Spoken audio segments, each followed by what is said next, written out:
There we go. We're live, babies. We're live. What's Oh snap! oh snap? What's going Snaps on? this out. What's going on, buddy? Oh, what's up, everybody? Hello, make world. Oh, dang, you got the art on there, huh? Yeah, Nice dude. way to drop that nugget Dude, and we talk about have to. We is have it to. We have to is the finish those nuggets, future bro. the Showtime lady, and then our industry the decapitated LB droid. Yeah. So the decapitated LB droid is basically the art industry, and the Showtime baby is basically the AI. That would be like a good prefix of what's going to happen. I just opened it so it looks nice. I don't think I will be focusing on painting today. As I'm getting older, I've noticed that You're just old. yeah, I'm just old, man. Like focusing on painting and talking and watching chat and making sure that we can answer those questions. It's a struggle, man. It's a struggle. So It's a struggle. It's a it's struggle. a bit struggle. um, so it all started with this very simple thing that I do every day. I basically barrage you with YouTube links all the time, and you Ah, you, you call me a king of YouTube or whatever. yeah, dude, crazy um, with these links, dude. well, you do the same Hyped with up. with Instagram, returning the favor. Oh, but those are like 2-second things, or you're supposed Yeah, to yeah, watch yeah, yeah, somebody yeah. But say there's like hundreds of them. it. That's true. That's true. But I've been sending you like massive amount of links, and then I can't remember. I think it was one of the Joe Rogan episodes that I was watching about AI a couple of weeks ago, Yeah. and I started like really thinking about, well, not thinking about it, but sometimes you hear about a concept and you latch onto it, and you want to learn a little more, like what's going on, Yeah. like you want to get a little bit more understanding of the topic. And it's like, I'll just gonna, in my when I work, I like to listen to stuff, especially if it's a work that's not requiring me to think a lot. I like to have some kind of background noise. I don't know, it's maybe just me, but and I started listening to like different videos, explanations of the topic, interviews with Elon Musk, and I think that the other guy was Len Friedman. The guy that is at Polygon who did that really good talk about the future of art. That was Hmm. that was another really good inspiration too. You talked with him, didn't you? Do you have him Oh on here? yeah, Andrew Price. I Yeah. think it Yeah. was Andrew Price. Yeah, the Blender guru. Yeah. His talk was awesome. Yeah, he's a cool guy, dude. You should get him on the collective for Shout sure. out to Andrew. Yep. Yeah. I hope I'm gonna get him back soon because we actually were supposed to do the second part. But anyways, um, yeah. So I did like my typical deep dive into a topic, and what I saw Yeah. started to really get me real scared about what's in works. I think everyone remembers. I think it was like 2 years ago there was this link that was going around social media that everyone was sharing and posting. Turn your drawing into cats. So basically, it was like a simple algorithm that allowed you to draw something in the window, and then that drawing would then in turn, change into like a cat picture, but Yeah. within the boundaries of what you've been drawing. And I think a lot of people dismissed that as just like a goof, something that people, And it was, right? It yeah, it was was a kind goof. of goofy, but Yeah. It's like, oh, you take your art and turn it into like some kind of like it was like a really intensive psychedelic cat trip. No, it's like a trip that all you see is cats. Yeah. yeah, S- yeah, yeah, yeah, yeah. So that context made it funny and like digestible to the main public. Yeah. Exactly. And then it was I didn't do couple it. of Did you do it? Everybody did. yeah, I I didn't did, do I it. did. It was fun. It was funny. I did like two cat drawings and whatever. I think I even shared one, but and I actually sent it to you back then. But anyways, and then I saw this Nvidia thing that was released a couple of months ago, which is basically this tool for landscape creation that they're having in works. It's not. I don't think it's really a tool. I think it's like one of the research they are doing. NVIDIA been posting quite a lot of AI research papers and videos over the last couple of years. I don't think a lot. I might be wrong, but I don't think a lot of people really pay attention to what those papers show or mean. I think the one that caught a lot of attention was the one where you could see, a person drawing um, an outline of landscape and then just like drawing a shape of waterfall and then just clicking, this is waterfall, this is grass, this is rock, You have this a is link to this, that? this is that. I'll Should try show to that. I'll try to look it up. You should pull all those links up while you're talking because it makes sense. Yeah, yeah. I'll try to. Yeah, Well, the I actually crazy have it thing here. is I'm sure they have just like all industries is that the way that it works is there's groups of people that have I'm actually gonna like share it in the chat. There's common a thing. 2-minute paper explanation of that tool. I think that's the one that was published back then.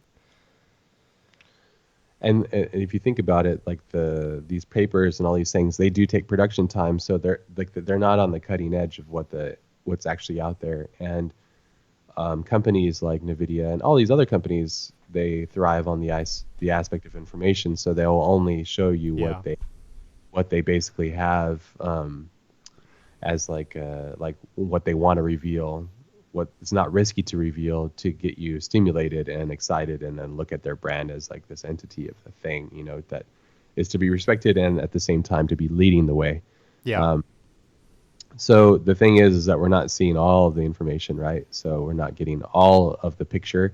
We're just seeing like a small piece, and it's only the piece that actually that they can have like a production team to like, okay, well, go down to see Phil at 3 o'clock, and he'll tell you what he's doing, and then talk to Brian, then talk to Susie, and then do this interview, and then cut it together, and that might take like actually like 6 months or maybe a month or something, to actually get that to YouTube, then to us. That's a long way. So every time I watch these things, I always go like, well, shit, if this is the thing now, I'm like, well, what the heck is like real time, And so yeah. What they have in works already. This is like something that they've been working on for a couple of years and released something that, is probably a couple of months old already. yeah.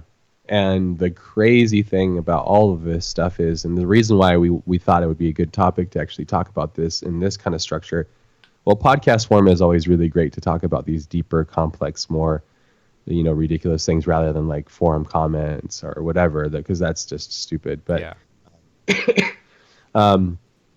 one of the things I think was really important for us to talk about all this stuff is basically the way that I was looking at all these links and digesting them. I was like, whoa, we're looking at the beginning of not the quote unquote end, because our industry probably won't end ever.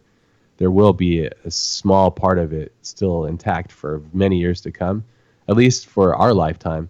But what I was looking at, I was like, whoa, this is the beginning. Just like I saw in the music industry, it's actually starting to happen now, and for the visual arts industry. And let me explain it. So like in the music industry, it was like you had to have like a guy play the drums, and then you had to have a guy play, or a woman or whoever, a person play an instrument, each instrument, and then you yeah, would have to go to a recording studio. Then you have to pay for a studio time, and you have to record the tracks and put them together and master, and then you have like a mix and then a CD, and you take that, or a tape or an 8-track or whatever, and you take that to some other person that is a distributor, and blah blah blah. Then flash forward years later, there's like this thing called an MPC or a sample builder. There's a couple things before the MPC, but basically what it took is you can take any CD, any album from any recorded band, take it, take that music that's already been done and produced and put together, take a sample of it, push and remix it. Basically, it's like photo bashing. yeah, You take that, you photo bash it together, and then you make a new thing. So it's like taking all the images off Google and then putting it together. So what we're seeing now with the AI is basically it's a sampler that's based on artificial intelligence that's taking what we normally do as a process job, which is kind of labor intensive, if you can call it that, in our industry, but it's taking all these things and then snapping it out. Yeah, And to people automating. and clients, that have no taste, no desire for something great, they just need some bullshit art. Well, that job is already facilitated. It's like the beginning basic of a sampler that what the music industry had to face. And now, like if I listen to music now, it's really interesting because like I'm not into anything modern, like in regards to like I've never been into popular music, but I live with people that do. And when I hear the music, I go, oh, "What the heck is this?" You know, it's like everybody has the auto tune. That means that they can't sing. So it doesn't mean that it doesn't matter if you have talent anymore. Talent isn't as important as just some kind of stupid thing, whatever it is. You know, it's like it's the equivalent of the music that I hear now is the equivalent of the little house on the hill next to the tree with the little smokestack. It's that simple and that stupid, but it's that accessible and that Yeah. usable. And that's, I mean, I'm just tripping out on it because if you look at the trend, and that's why we're here to talk about it. We want to talk to you guys about this. We want to see what your questions are. We want to address it. Obviously, Mache and I aren't juniors in this industry. We've been around for a long time. We've been doing this stuff for a long time, and we're also really trying to um, process how this all kind of comes together. You know, like how does this affect us? How does this affect you guys? If you're a junior starting out, what does that mean to you? You know, this might be like kind of a podcast or a talk that's going to be like, oh, this sucks. But at the same time, it's really good for us to sit and talk about these things because it's a big deal, and it's coming faster than I think we all accept it or are willing to accept it, and it's going to put a lot of people possibly out of jobs. Yeah. So yeah, I think it would be good to sort of like maybe go over some of the things we dove into, looked at, um, then sort of like digest what we think that means. Because obviously, myself and yourself, we've been in this industry for, I would say, at least over a decade. You know, I started in 2004. I've seen the industry change due to progress of software and hardware. I mean, it's a dramatic change from the moment I started to the moment we are in today.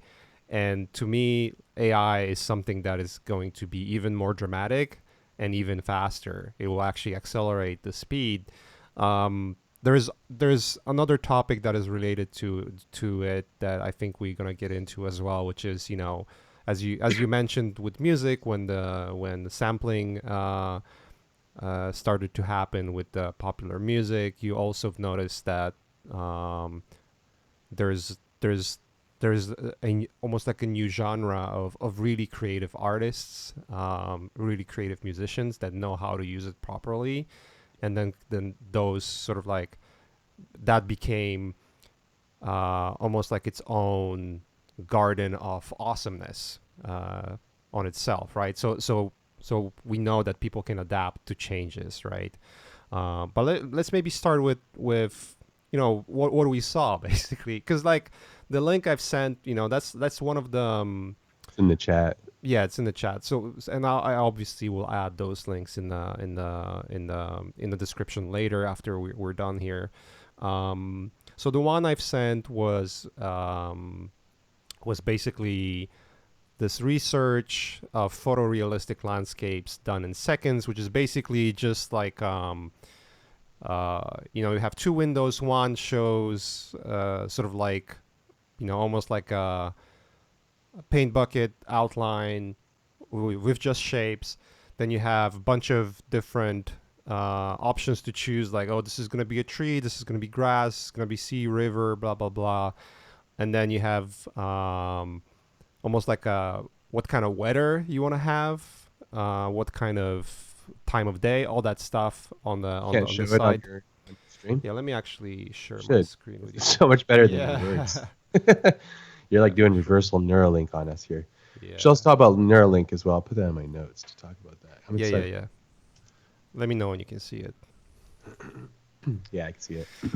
But so the way I understand this algorithm, and when I was listening to it, one quote that stuck with me. It was one of the programmers that is actually developing this tool and working on the AI research on NVIDIA side. Like, it's so cool. Like in near future, everyone's gonna be an artist. It's like, ah, Yeah. No. um, but Well, that so that was the whole thing in the music industry is like everybody can be a musician now right. because you don't have to know how to play the bass. You don't have to understand the scale of things. If you just take those same words and go like, well, you don't have to know what composition is because if you look at music, the same word for composition is rhythm. You don't need it because there's a word for it, quantize. Hmm. Quantization was a way for people that didn't have rhythm to basically put their beats together. I Yeah. watched the master class from Dead Mouse, and he's a mouse DJ. It's really weird, like it's crazy. I guess it makes sense. His music does have that. But the crazy thing is, his music has a lot of room and depth and soul. Not all of it, but some of it has this like crazy big feel, which is cool. Yeah. He somehow figures it out later on, but he's a mouse DJ. But Kind of. Like he has that wall of hardware that he uses that's worth more than both of us combined together with our net worth. yeah, but I mean, what I'm saying is when he makes and constructs music, he's not sitting at a keyboard. Yeah. That you're Not correct on that. he's looking at a screen and pushing Hmm. pixels around, which is again, if it comes back to it, it's like some people, like you said, to give them credit, it's there's still quality to it. There's still a level of quality to it. It's just different, right? Yeah. And when you heard that quote, it was like everybody's gonna become artists, and you're like, no, it's like, That's like yeah, a knee jerk reaction, like no, but well, for sure, obviously that's not gonna. That's well, we don't know. We really don't know because the rate of change with AI specifically is so vastly different, and the way it's going to affect, and it's already affecting the industry. It's way different than the development of hardware and software. Basically, like the software changes and the hardware changes. Of course, they make things easier and faster to do. Some of the software changes created a lot of automation, which basically, like I think VFX industry is the one of the best examples of how you can get automated out of your job with like rotoscoping and now motion it's cap. motion capture versus animation, which by the way is another part that we could talk about as well, um, but yeah, to a certain degree, I think we all agree that we don't know really what's what the future is going to bring. I Yeah, think it's going to be very similar to you can what. predict. Yeah, you can predict to a certain degree. I think it's going to be similar to what happened to the music industry, as you said, in Oh terms yeah, of like, it's going to be almost exactly the same thing. All the yeah, people that at are up top least. exclusive are going to be brought down. Everything from the bottom is going to be brought up, and it's going to be an inverse of the situation. Yeah. Because yeah, if everybody's artists and nobody's artists, then we're all. But that's the future, though. If you really look deep down into all this stuff, you absorb it all. It's all us becoming demigods. That's all it is, really. If you think about it, like sum it all down. Like, why are we doing all this? Why do we have AI? Why are we advancing? Why are we evolving all these things? We all basically want to become gods. We want to live forever. We want to know everything. Yeah. That's it. Yeah. That's why there's a pursuit of all this stuff. You know, the real tricky thing, the very scary thing, obviously, is something more involved with like, you know, the intentions behind these things because they're super powerful weapons and they're almost like it's almost like you're playing with God or the God of what creation is, and if you're not ready for what that's going to bring, it's going to cause so much havoc, so much havoc. It's going to be crazy, but that's inevitable, though. That's just life. I think it's inevitable. This is life, obviously. So Yeah. There's we cannot predict the future. There's no way. yeah, We can but we think can. about We can look at to a patterns, degree. right? Yeah, we can see patterns. We can get prepared to what's going to happen and what are the changes. Obviously, you have to have your head under the rock if you think nothing's gonna change and it's gonna be awesome. I think the best example of that not working out that well is people that decided that Photoshop is not the way to go and I'm gonna stick to my inks and pen and paper. Yeah, exactly. um, this basically displaced quite a large part of the industry. But then again, like it comes back when people decide to use something that was automated, that basically was automated or improved vastly in terms of speed to their benefit combined with another skill that is not necessarily art related. So, for instance, someone who, let's say, 20 years ago would be a person that only does inks and pencil sketches, eventually working in the industry, you would be right now you would be put out of the job because pretty much everyone who uses Photoshop, and even Photoshop right now becomes um, like a I don't even second use it. grade. Yeah, you get 3D tools used more and more. Um, but It used to be like 100% of my workflow, and now it's like maybe 20, 10, 25, well, 5 or 10. 5 and Yeah. 10, perfect. Yeah. Yeah, I still use it. It still has its place in my tool set, but I think eventually that's going to go away too. yeah, to a degree, I think as well. But then you have personalities online. When you scroll over Instagram, you see artists making a living drawing on paper, and that's because not only they're great at creating and having great ideas, which means that they're only like maybe they're not using the most advanced, sophisticated tools. They're using something that they know really well, but they also have personality and ability Yeah. to connect with other people, which makes them likable. And that's why you see popular artists online on social media. Social media became this like parallel platform that is not really related to art industry per se, but it just became like this platform from which you can launch to actually have pretty good living made out of something that was technically automated out of the industry. Yeah. Yeah. I look at almost like when you draw on paper as the equivalent of like sitting down and playing a real guitar or playing the piano or something. It's like it's the same connection to the older world, but it's great. It's just that's what I look at it as. You have to have that physical element to actually create the art. It doesn't make it better, doesn't make it worse. I think there was this like really weird, awkward stage in digital art where all the programs were trying to mimic the paper world, and now they have. And so now it's like, okay, we've already overcome that because people can't really tell. Yeah. The average person cannot tell, hey, did you draw on paper and or digital? And there was that whole like, there was like 5, 10 years where people were like, did you draw that? And what kind of question is that? I did. And then like, oh, I mean, on paper, like, well, does it matter? you know, it's the same weird, awkward trend. And now it's like, I don't know. Do people ask you that anymore? They don't, huh? Yeah. I don't think they do. Do they? I don't know. I zoned out. How dare you? How dare You're you? sharing the wrong screen too, I think. I'm showing good screens, bro. On I'm the actually I'm actually sharing the picture only, but uh, pasting links in the meantime. okay. Um, yeah, I don't know. So let's roll back a little bit because we're sort of like you know going ahead a little bit more. I wanted to maybe at least graze over some of the things we saw and looked at.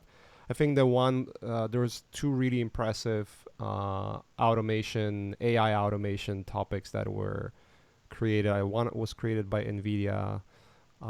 The other one I don't. Actually, it's all NVIDIA. Yeah, they It's got all some really NVIDIA. smart people there. They got really smart They got people. some big. They got some fucking money to Yeah. explore the AI boundaries. Yeah. So the first tool, and I'm actually gonna paste this in the chat, is basically something that they've been developing where the AI itself creates a video game environment, interactive environment. I think they Okay. were using um, See this one. Unreal as a platform, maybe. I would have to dive into it. But anyways, the most important part is that on the current with the current with the current technology and the research that they have, they can basically recreate somewhat realistic environments. And AI basically builds a city. The way they approached it, they scanned quite a large amount of footage of cars in the city. And here's the catch. So I think the first distinction we have to make is that there's several types of AI that are being like the AI itself is basically categorized into like three different sectors, right? The first one is I can't remember what was the name of it, but the first one is basically an AI that creates that learns to become really good at one thing, right? Mm. Mm.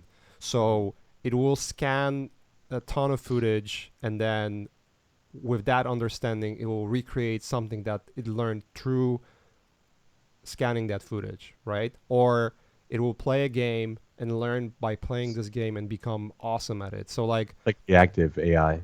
Yeah. yeah, so like for instance, the good example of that was first one was the chess AI, which basically learned how to play chess and then became better than any chess player ever. So if you want to be a world champion in chess, well, tough shit. AI is already better than you. Yeah. Computers already you're never gonna beat them. They're just too good. And then so the next step up was this game Go, which basically it's like a uber advanced version of chess Well, or yeah. checkers. Yeah, Go is insanely complicated, and apparently there's more. Um, there's more different. There's different levels of moves to the stars in the sky or something. Is that what the guy said?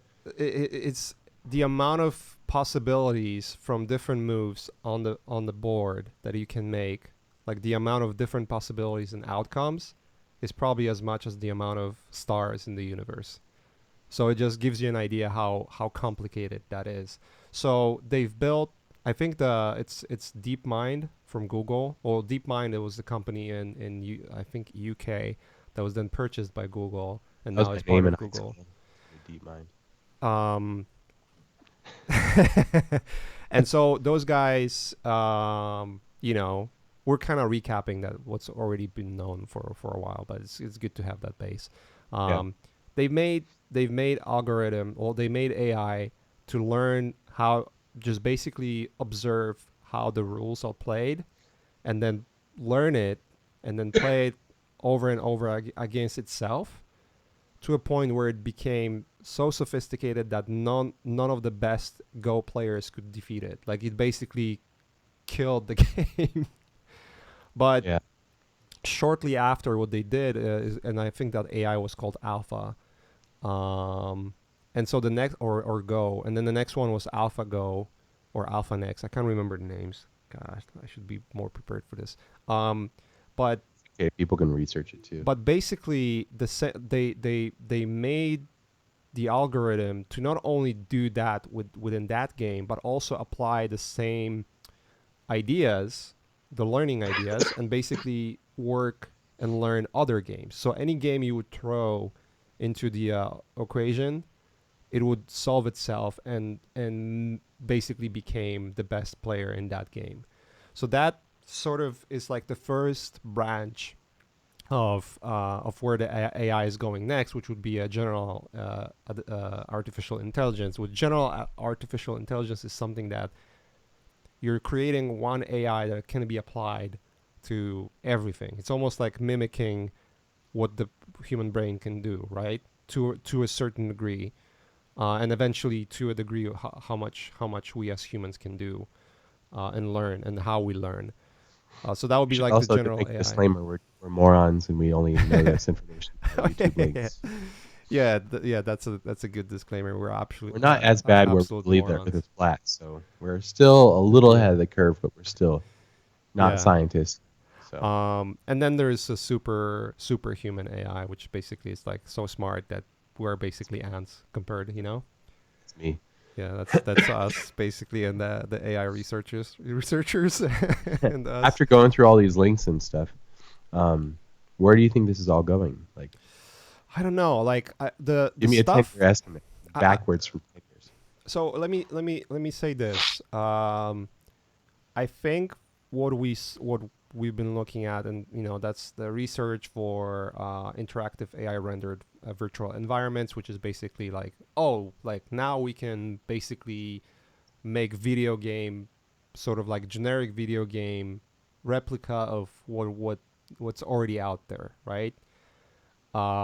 In graphics sense. Then DeepMind, Google DeepMind, they did algorithm for audio processing, which basically you can type to talk. Like you type to talk, it already exists, but this one scans the speech, basically understands, let's say, 30 seconds of what you say in the microphone, and then can basically create words that sound exactly like you by just understanding, how you sound. And then Yeah. it's a type to speech, but it's like it's not a robotic sound at all. It's a sound Oh, that sounds exactly like you, pronounces correctly. It's kind of like, oh, holy hell, it's like scary. Then you have, there's a raise of deep fakes. You can see it everywhere, where people like, put basically their heads onto like old movies, or like popular pop culture people on old movies, and then add like, and basically like the algorithm animates. It looks kind of fake in most situations. You can still see it, but it looks like a pretty good projection mapping, automated projection mapping on the face that's moving. It's showing teeth. Uh, there's the famous, I think it was one of the GDC or SIGGRAPH videos um, where you saw, I think it was Jordan Peele talking to microphone, and then you could see Obama basically saying his words. yeah, yeah. Um, Do and that with then those comedians now too. yeah, Um, what's that and thing? then There's a like when I was watching that, then it brought me to the next one, which I also shared as well, which is basically audio driven facial animation. So the let's say you do a mock-up of facial animations, and then people can actually research. But this is like this is one of those things that we are actually going to talk about, where now we're in the era where AI learns and create, like the tools that are thrown at AI basically automate entire industries out of business, very much like what sampling did in music. So like the audio driven animations, when I was watching it, was like, this is crazy, because, and that's 2017, by the way. So like think where this is going. And again, all of it is Nvidia. It's like a yeah. Skynet. It's like a Skynet for artists, basically. Yeah, um, in regards to artists. Yeah. yeah, and so like the basic idea is that the AI learns the facial animation from the mockup, and then all you have to do, like, you don't have to redo the mockup anymore.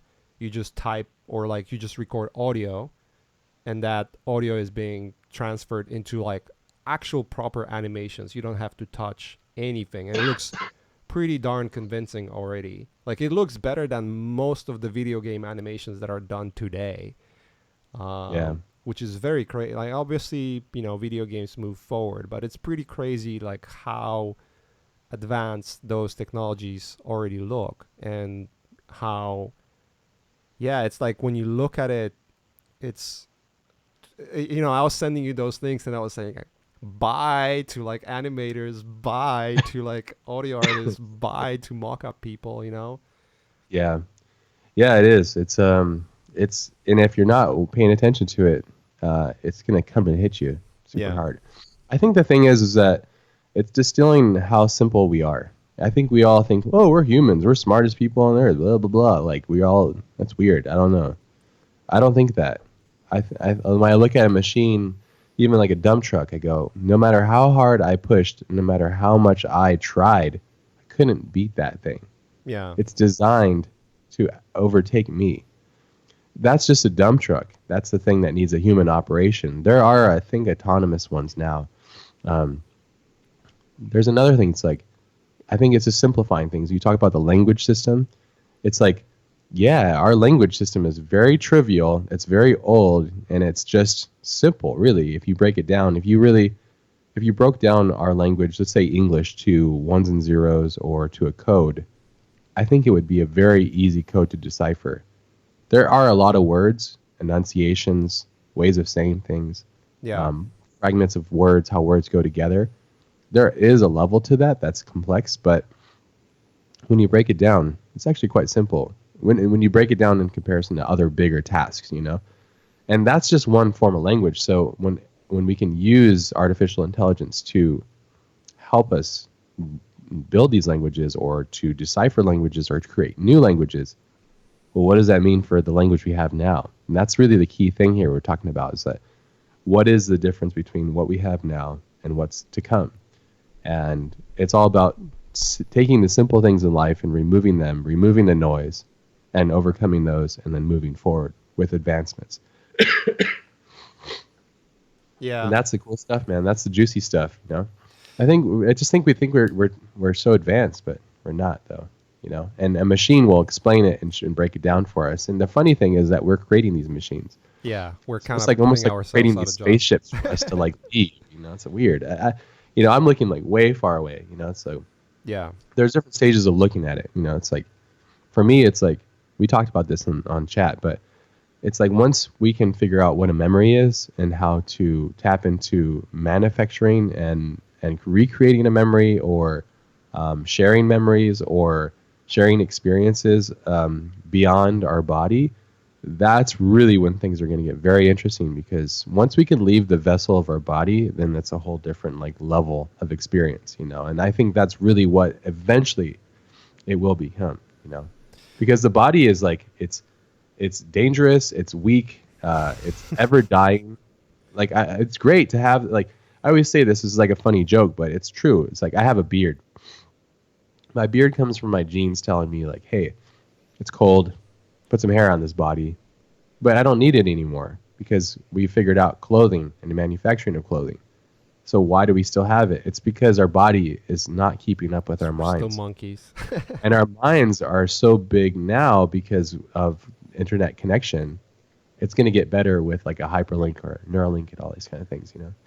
It's Yeah, the awesome. Neuro-link part is really interesting. That's like a whole another topic on itself. You know, like to your point, what you were talking about cars. You know, I was watching recently one of the Elon Musk interviews, and the questions were, you know, what's the state of it at, and you know, there's always the questions of when it comes to automation, AI automation, and in cars specifically is, you know, there's always this question like, well, what if you're driving and there's a baby and you don't want to hit the baby, but if you steer over, you're gonna kill like six people. You know, who's supposed to make that decision? Those are like the decisions that have to be made eventually on certain level. But the underlying question was, you know, there should be an oversight of a driver on how the AI is performing, and you know, Elon was basically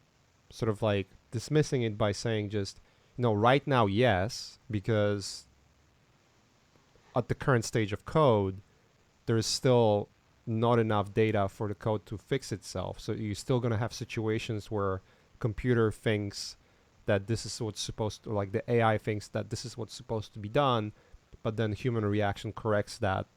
And then, so any kind of like interactions that if you drive Tesla car, any kind of interactions where you disrupt the automated driving is considered an error. It's considered that AI made a mistake, and so it's learning that data. But because there's not enough data, they just cannot release the whole potential of what's already existing. Yeah.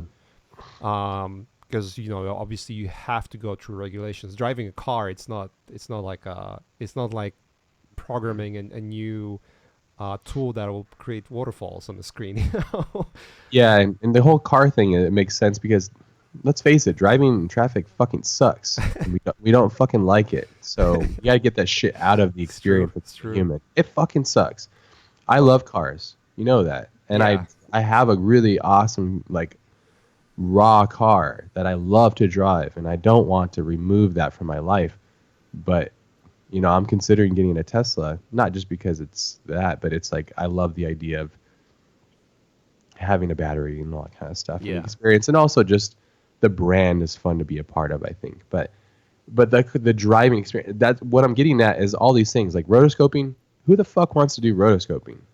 I don't wake up in the morning and go, I can't wait to do rotoscoping. You know, it's like that's not a fun job. It's true. But if Same you're with a like rotoscoping driving. artist and your alternative, you know, was, hey, I'm a barista, or I'm gonna work in the store as a, you know, cashier, then your rotoscoping job was probably the best thing for you. You know.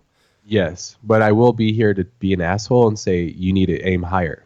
You can't Right. do you if you're a person that is worried about your job because you move a box from here to there, well, you should really go read a book or go online or better your mind to have more value.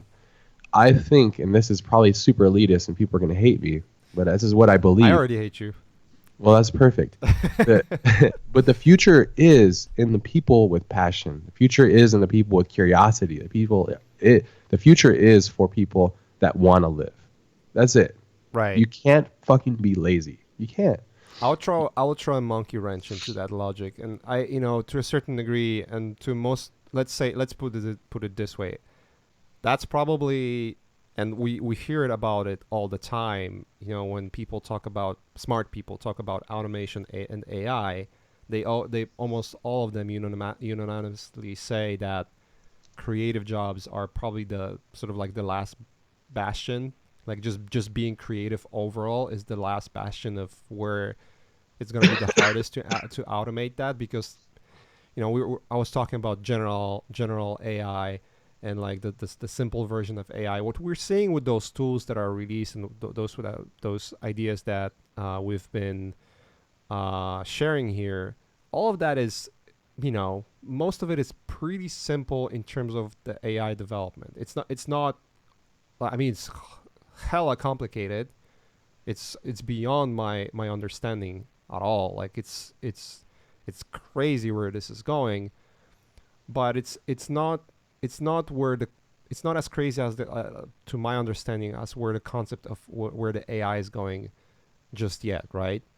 Yeah. So let's say, and I don't know that, but like if you look at the facial animation thing, it's not like you can take it and apply it to something completely else, right? There's limitations. It will recreate based on what it sees. I guess that's the better point. It has to have an input of some kind of data that's already created, which, by the way, we all have iPhones. There's a lot of bloggers. There's drones. That data is feeding this beast. Well, the thing is also, it's like I don't know why we always talk like this, but we always say like reference to humankind as if we're not one of them, or the industries as if we're not a part of it, or using drones, all this information. Or look what we're doing now. We're putting all this information into the big beast. It's like we're all guilty of it if we're here doing it and participating, whether it's a high level or a little level. It's like it's all part of the experience. Right. It's something that really annoys me when I hear people talk about this stuff. It's like, well, then the humans, this and that. Like, are you not a fucking human? Well, so one of the things I wanted to mention when you said like people will hate me, I will sound like a elitist, my Polish language, is I've said this before on a podcast. I was talking to you about that a few times. Past couple of years, I've been really diving into human psychology, brain development.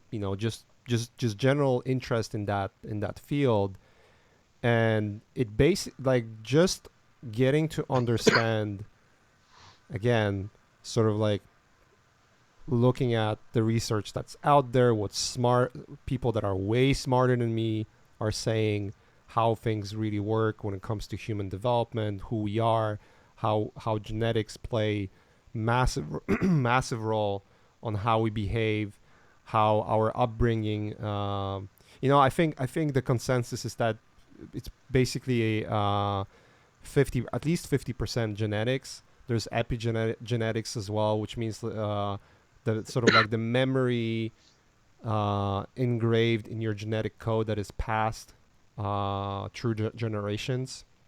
So like we're afraid of the dark because back in the days, if it was dark, you had fucking lions killing us, Yep. and hunting for us. So that applies, and obviously upbringing me is very important. Like how you're being raised, what kind of environment you're being raised into, Yeah. plays a massive role on your outcome. Yeah. So We're not removing so that from the equation either. yeah, so like even if you would assume that in the perfect world everyone starts from the same field, have the same opportunity, have surrounding, which is practically impossible by the way, but let's say everyone starts from the same field, positive surrounding, great education, you know, basically like a good base to hear what you're saying. It's basically like aim higher, you know, Yeah, like always aim higher. just Yeah. understanding that concept. And you know, anyone who's listening to a podcast like this one or any other podcasts that are out there, just by a virtue of listening to a podcast that at least brings some kind of information, that means you're curious enough to actually listen to that stuff. That Yeah, means you're ahead that's of the your curve you're like in top 1%. for you guys. I mean, Yeah. hopefully that's the case. We're trying to give you information, but at the same time, like try to educate you a little bit. And I'm not saying like this podcast is top 1%. It is, but I'm not trying to say it is, but it is. Well, the collective podcast is the number one. But I yeah, heard like some sketchy stories about that one. I don't know. no, don't believe them. Those It's are I heard it's those are all amateur. around Andrew, who actually produces this podcast, not the collective podcast. Oh no, Andrew's out, dude. Andrew's out. I kicked him out. He's a little lazy bum. Hey, that's um, that. Hope he's listening. Hi, Andrew. but what I was trying to say Good is, baby. you know, if you just take genetics part into equation, and you know, I know it's a controversial thing to say, but the reality is we are all born with different IQs. Like that's the thing you cannot change. Your IQ, you can develop yourself to become a little smarter. You can probably move the needle a little bit, but the way your brain is developing and you know the way you're raised has a massive role on that as well. But there's you know like dude, I wish I was a fucking Einstein or LeBron, you know? I wish. I'm just genetically not built for that. There's no way I'll be, you know, built Yeah, are you gonna the sit there same and way. bitch about it online? Like, I No, can't no, no. dribble. Like, What that's not what I'm saying. What I'm saying is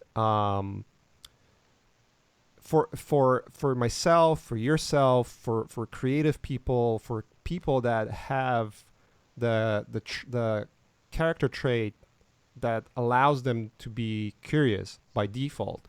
yes, What you're saying will be much easier to digest than for a person that has completely different character traits.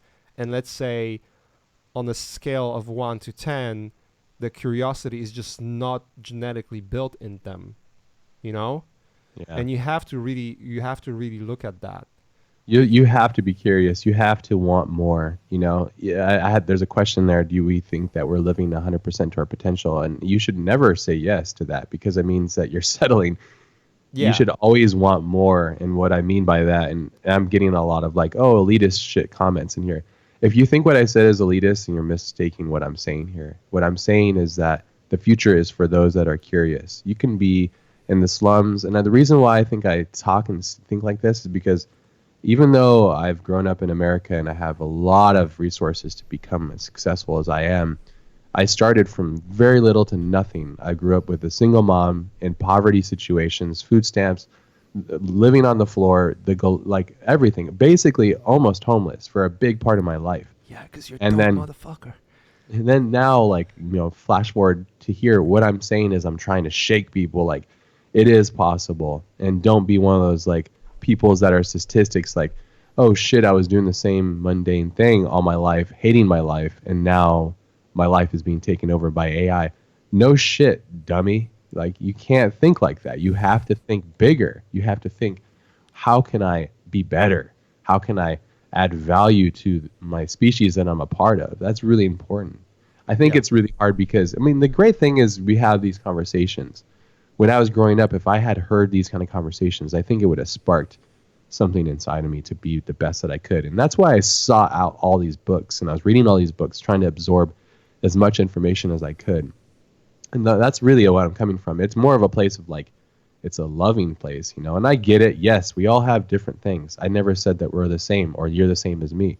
Yeah. We're all different. And just like Mache was saying, it's like we can't play basketball like LeBron. Mainly, there's a lot of reasons behind that, but genetically and just the way that he is put together in his life, he is good at basketball for that reason. Or let's say any number of directors or something, like we're in different situations and I don't look at them and bitch and complain about it. I just go, well, we're different, but it doesn't mean that I'm less value. I can be just as curious or just as driven. LeBron can't use ZBrush, you know? At Right. least I don't think he can. Or he doesn't know how to edit, or he doesn't know how to do these things. So like there are values, but it's about finding your own value. Let me ask you this to follow up. Don't you think that the way genetics play on uh, simply physical traits, how you were built physically, uh, they surely play the same role in terms of like what your character traits end up being and yourself as well. Like I know, I will give you an example. Like we're good friends, right? I I guess. would consider that in certain ways we're very similar in terms of how we react to things. Yeah. We have obviously differences, but I know there's certain traits like you're almost always on the edge. You're always like run, run, run. You have this very prolific personality, and you always want to discover new things. You're very curious about everything. Um, and you always like, what's the new thing that I can implement into my toolkit? There's just that you're not a person that sort of sits and rides the wave. You're a person that's just like mapping what the next wave is gonna be like. Yeah. I guess that's sort of like a, I don't know, kind of wacky explanation. But then, I, you just had Eitan Zana on your podcast. yeah. Shout Amazing out. artist, amazing artist. His personality is so completely different than Yeah. Yeah. ours. He's super So chill. I'm just trying to sort of like compare that just by virtue of like how those two amazing artists, two completely different personalities. Same with like ourselves comparing to genetic freaks when it comes to sports.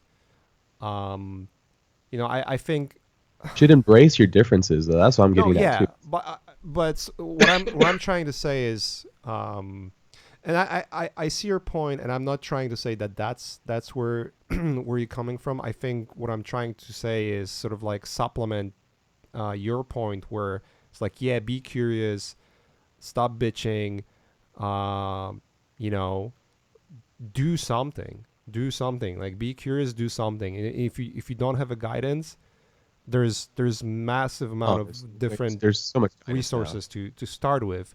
It's not even an excuse anymore. Yeah. It isn't. It's like a. If I hear that, I get triggered. It's like fucking go on YouTube, man. Like it's Yeah. there. It's all there. Like we can use. There's so many people out there sharing information. So a lot of it's misleading, and that's why you have all like the flat earthers and stuff. Like what the Yeah. heck? I They don't get want to down. linger too much on the topic of genetics too much, to be honest. But Well, I so want to talk about CRISPR though. yeah, we'll get to that. But what I'm saying is that for a lot of people, it's just not gonna be as easy as like, hey, just change, like just be curious. Like that's not gonna work for Yeah, a vast majority of people. They'll it's true. need some guidance. So I mean, we could go into like how the education is structured, all of that stuff. I don't know. Well, it's a real hot topic, and we don't have enough information, I think, to talk about it too. Yeah, To be yeah, completely honest. I mean, all I know is my life experience. Like, if we talk about education systems, my daughter's in middle school. She's on her way to high school, and I was talking to her about like how she's learning things, and she was like, "Oh, I just like read the question first, and I find the keyword, and then I go and find that keyword in the book." And I was like, "Whoa! So you found a way to hack the system?" Just to get better at grades, but you're not learning. I was asked her like, "What are you absorbing?" I don't know, and it scared me because I'm like, "Well, you should know, you should start to absorb as much as you can because that's where you find your love in life. That's where you find, oh, I didn't know it, but I'm really interested in like tectonic plates or like hmm earthquakes or like water formations or whatever it might be."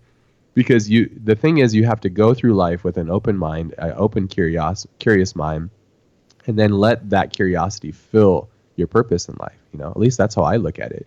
yeah, Those things fulfill your life, and then you can go through, because every day, for no matter who it is, like everybody's like, oh, if you're rich, there's no struggle. It's like that's such a bunch of bullshit, man. I don't know, but but the key is finding your purpose. And getting off topic, but going back to AI, is like it's about like the reason why I think AI is such an important topic for us to discuss, especially in regards to our industry, is that it is so important to have your purpose that is of value, yeah, not not to be a person that is in a row of people doing the same thing that a machine will eventually do. Just look at yourself and your life and go like, because when I watch these videos, I'm constantly reflecting like, oh shit, what's this going to mean for me? You know, as you Mm, should, you know, like, yeah. okay, does this mean that I'm going to be out of a job? Does it mean I'm not going to be able to support my family? Blah, blah, blah.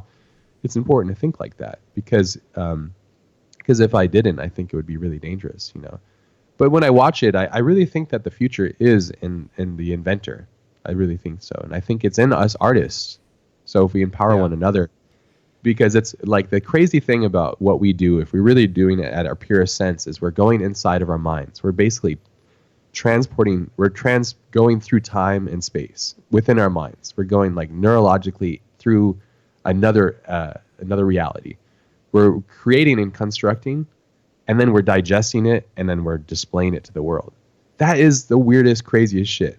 What other person on this planet that does that kind of stuff? It's a very unique thing.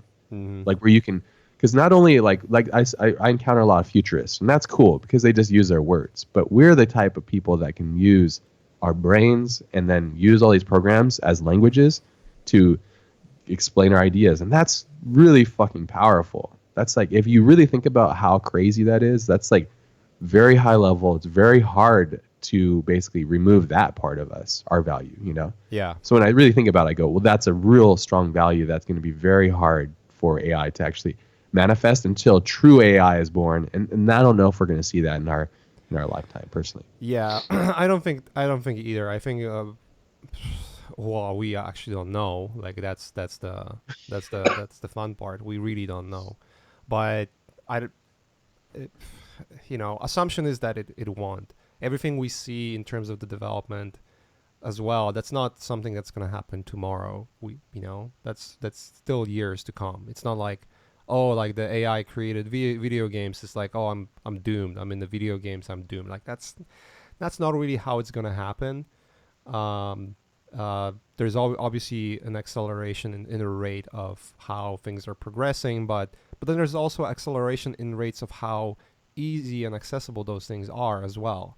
So I think going back to your point when you mentioned the music in terms of like, okay, we know for a fact that the vast majority of the work that is related to art, it is going to be automated by AI. Yeah. There's just no question about that. You're not gonna need hundreds of artists to create assets for a video game. AI will create that. You will still need artists that will create like an interesting elements in the game. You'll still need creative people that will create those sort of like No. hero assets, right? Yeah.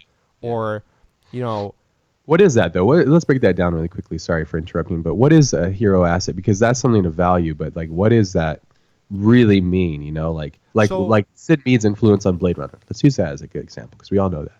so in video game, I guess I'll just rely to explanation of how it works in video games because that's probably the easiest one.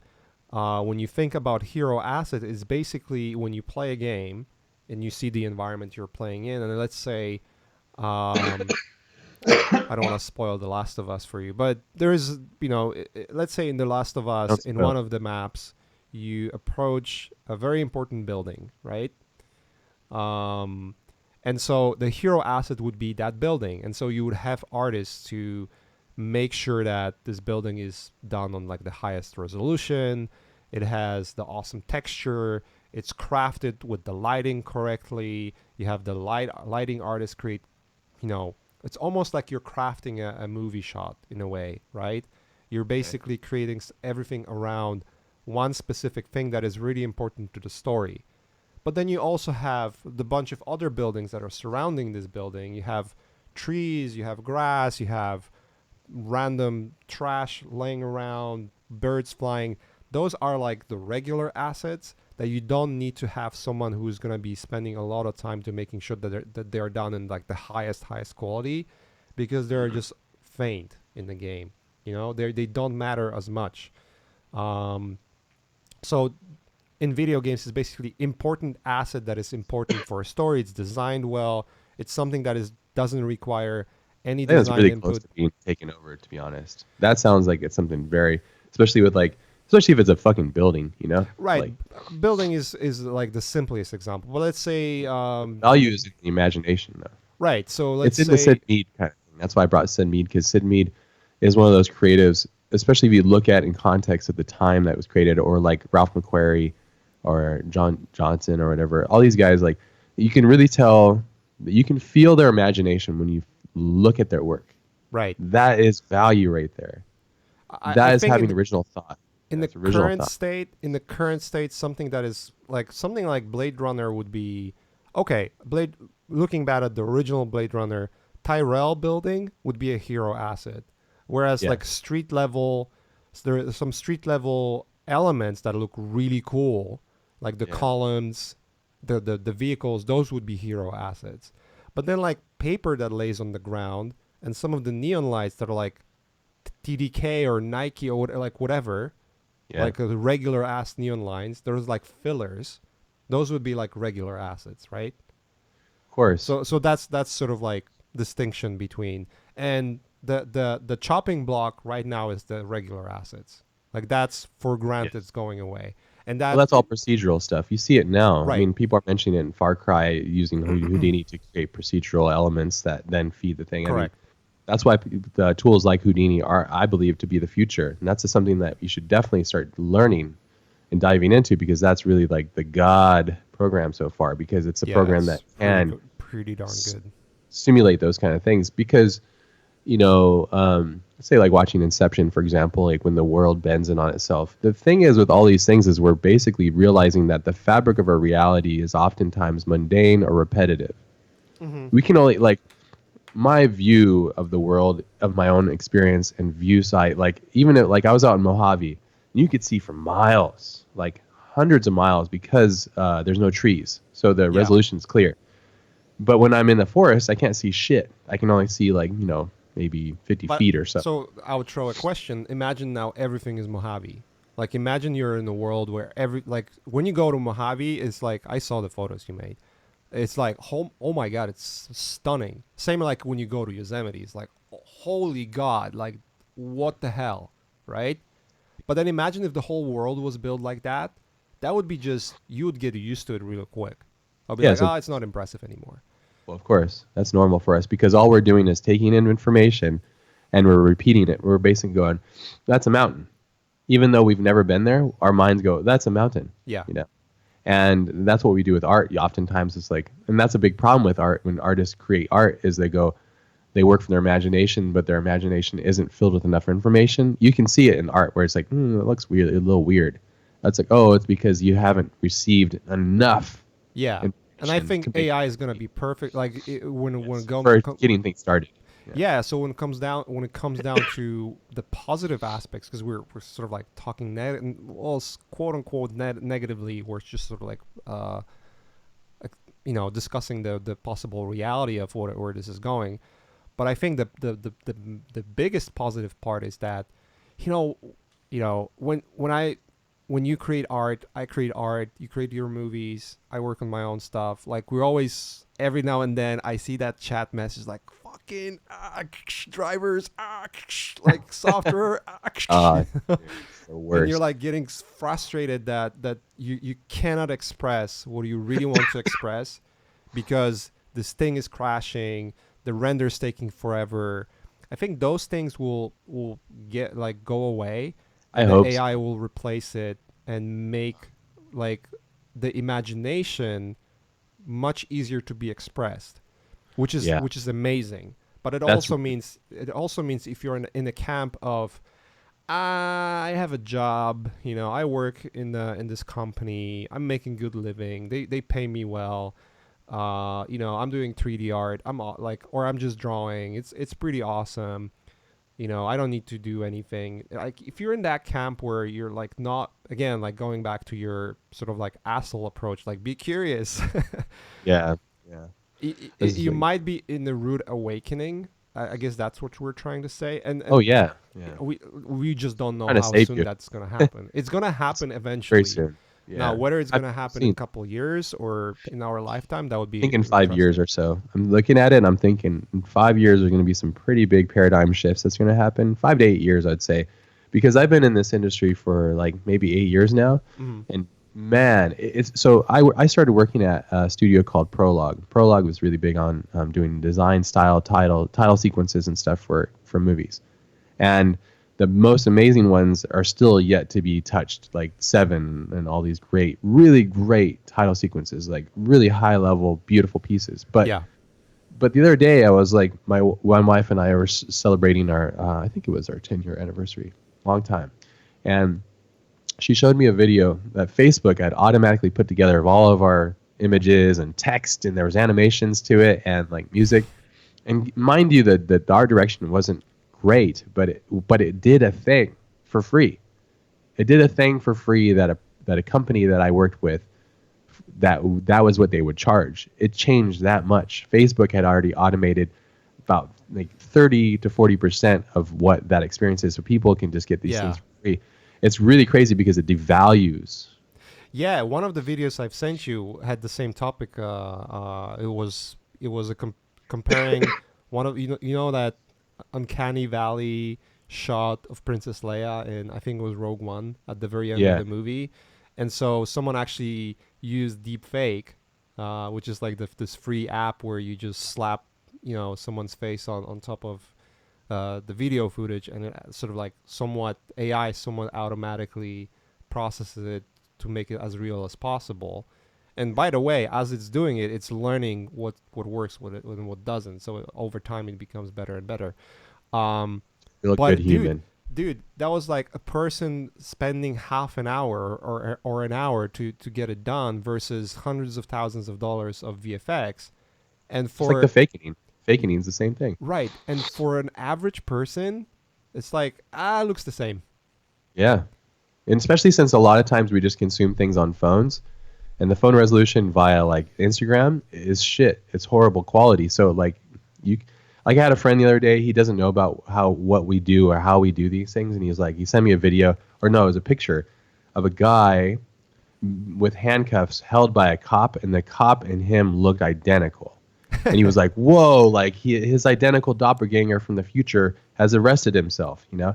And he firmly believed it, and I was like, "You're a fucking dipshit."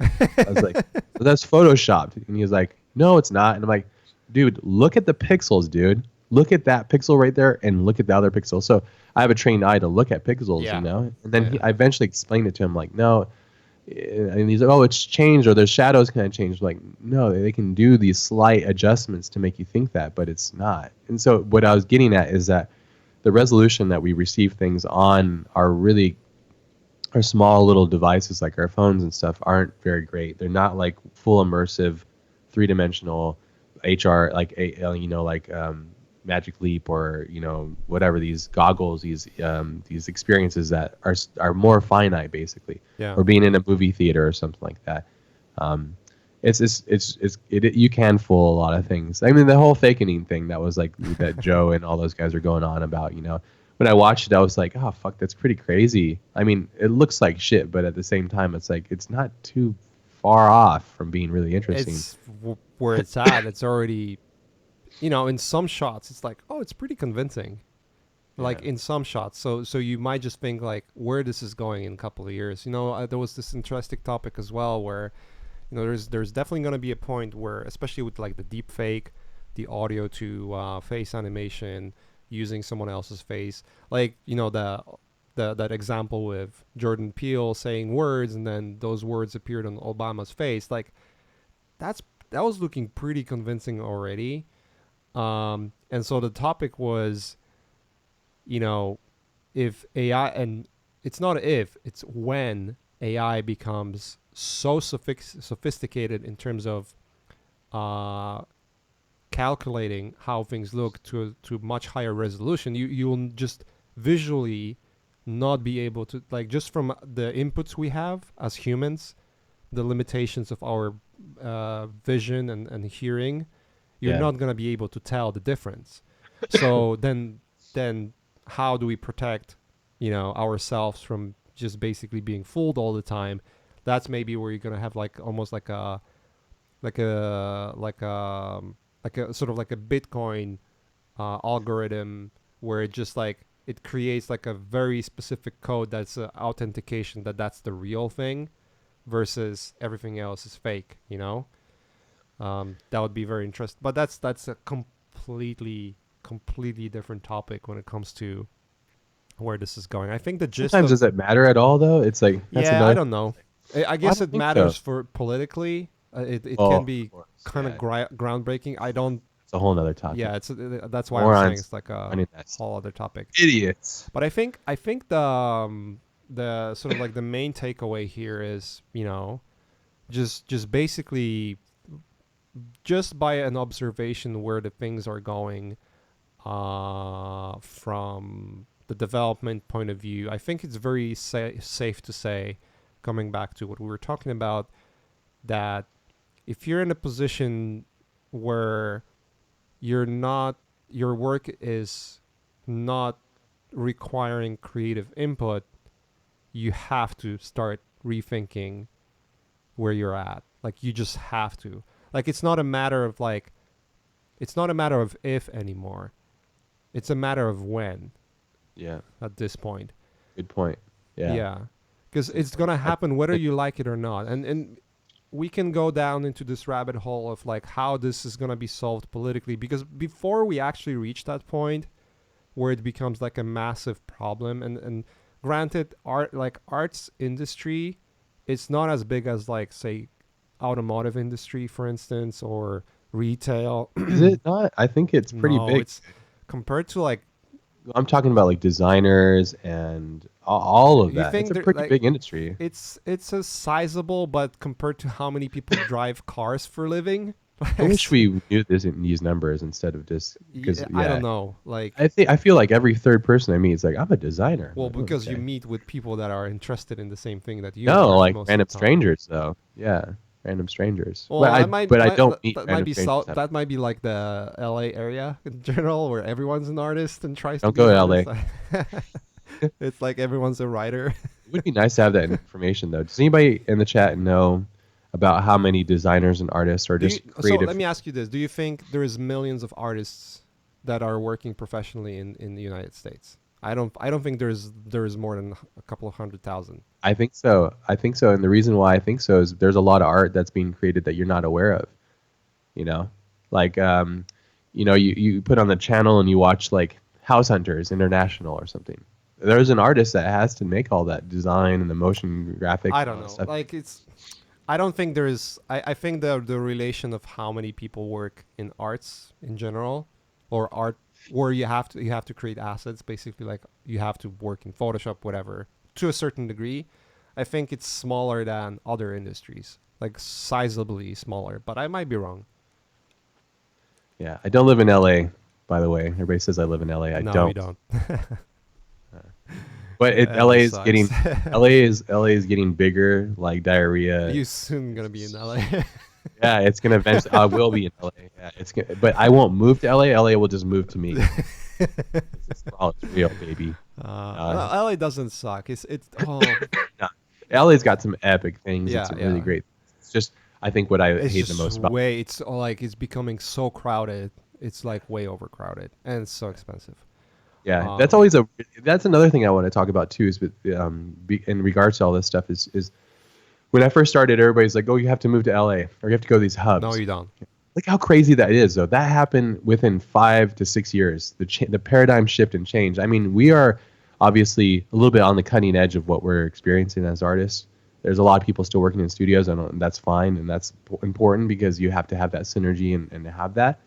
But it's really crazy that in this small amount of time, the pinnacle of the industry is like you have to go and live at this city in order to have a job. It's like, no. There's there's benefits of doing for doing that, and Yes. it all depends on how you play it. You know, Yes. I'm not gonna lie. I've moved around more than I needed to, like way too much, way too much. Sometimes because I had to, sometimes because I wanted to. Right, but I lived in places that are not LA most of my life, and I mean I've been in and around LA for I would say past 7 8 years, um, and I can tell there's being in a place that is crowded with creativity, because there's really a ton of creative people living here, whether it's artists, musicians, whatever, right?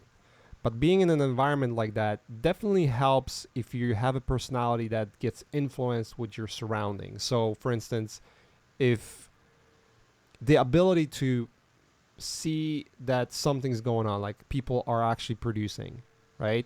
I'm completely dismissing also the fact that when you're in LA, there's so many douchebags. It's fucking impossible. There's just so many people that are just creating this massive It's bubble draining. Yeah, around themselves and just being a bullshit artist. I think it's one of those things that is just LA. It's like if you go out anywhere, once you get out of Los Angeles to like any smaller town around it, it's like, wow, normal people live on this earth actually. yeah. And the further away you get from cities, you kind of Yeah. interact with. But I've Like, been more to different different. cities. I've lived, like, even when I lived in Warsaw, and that's like sizable city. It's like 3 million people. Yeah. It's a large city. It's not the Poland. same. It's all It's the not. people in Yeah, Poland. it's maybe because it's Poland. There's Yeah, like 5 it's people true. outside of it. It's true. Well, you don't even like. It's funny because you haven't really even had the American experience, you know. So, um, you know, like you just stay in LA basically. You're always telling me about America and stuff. I'm like, yeah, dude, I know. I look all over the states, man. Yeah, and like I encourage and urge you to go out and like, oh, you should just go up to like Washington and check out those little epic towns out there and like, or even go to like Utah or something. Like, there's a lot. Yeah, America is so big. I mean, we're talking about America. This is what we America's know, you know. massive. So, But yeah, what? but going back to your point, like you don't. I think it's people that constantly say that you need to be in LA, or like have the Depends. conviction. Yeah. Well, what I'm trying to say is like people that say something with conviction, that you must do this, you must be that. You look Check like, their credentials. Yeah. yeah, check their credentials for sure. But it's What are very they doing? What have they contributed? oftentimes it's just a confirmation bias. You know, it's like, oh, because it worked for me, that means it's gonna work for you. It's a different thing to say, like what we were talking about, where like we're not saying like, oh, you have to be creative, otherwise blah blah blah, because that's our gut feeling we're feeling that way. It's not like, based on our observations, this is what we think that where it's going, and we're not alienated in that opinion. Versus like, oh, like, hey, you need to learn Blender because it's the shit, or like, Look at their work. You know, it's always yeah, like, oh, I don't trust anybody until I can see what they actually do. Words are so cheap, and I think that comes from just being around LA too much. You're just like, ugh. yeah. Because when I was first starting out, You you're get like, really biased here. I it's a bummer. 100%. You become jaded, but at the same time, it's a self-defense mechanism, though. So, yeah, but It's true. it is what it is. So, It's true. back to the topic though of AI, though, we should get back to that. Yeah, You want to talk about CRISPR? Just another. CRISPR, I do. But one other thing I want to bring up is another connection that I saw that's really important, and I know you agree with me, is that remember when CG textures was like the shit back in the day? Yeah. It still kind of is, but it's like you would use that as a device to photo bash. You would go, oh Mm. wow, because okay, we always talk about too. It's like a joke that we make, but digital art pre Craig Mullins and then post Craig Mullins, it was like that was like all these programs just need one person that's really curious and very skilled to just show everybody what's capable, right? Yeah. They basically use a program. They go, well, this is the language that you need to use, or this is how this thing communicates. And you go, oh Mhm. fuck, this is how it is, and then they show the people, and then it becomes a trend. Well, It's just the way it is. it's just the way it is, and literally that thing repeats itself over and over. There's a piano maker, but Mozart was the person to show, or Chopin, or whatever. There's a violin, but before Vivaldi, violins didn't have that level. I'm sure they did, but they didn't have the Vivaldi level. You know what I mean? Yeah. Anyways, same thing with digital art. But it's a thing. What I'm getting at is we repeat ourselves with habits and patterns, and our AI will create itself within patterns that are within our grasp. But then it's going to create its own patterns. That's really a scary thing. Anyways, CG textures is, in my opinion, now become megascans. Quixel megascans is the new CG textures Right. for the 3D artist, but that's just in general for the artist because it's assets that you can use and reuse and repurpose and create your own formulas with it. And that's another connection that I'm getting at, is that like it's not that there's no value in CG textures, there is, but the new kid on the block is Megascans. Yeah. There'll be another thing, just like this AI learning game building thing. It's like, oh, I want to make a quick game, quote unquote, and games aren't going to be called games anymore. I think they're going to be called more or less experiences. Like, hey, Mache, dude, I had this dream, it was crazy. I was in this car flown, blah blah. I'm gonna make a quick experience for you. Check this out, dude. Check out my dream, and you're gonna be like, whoa, that was a fucking weird dream, you know. And you'll have to know about 20% of how to augment it, but the rest of it will be somewhat automated because of all these tools, you know. But see, the things like Megascans, like this is the new kid on the block. AI will replace it pretty soon. Yeah. Because I again, like one of the things I saw, which is the AI learning. Like when you go on the Google search and Google Images, right?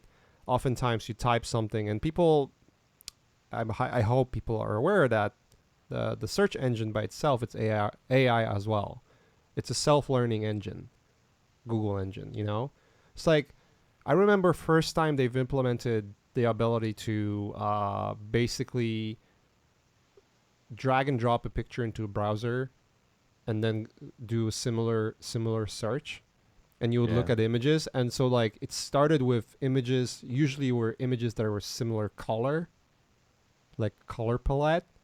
But now you drag and drop an image, it will actually a lot of time tell you what that is, where it is, and find like hundreds of different photos that has the same location, same person, or whatever that would be.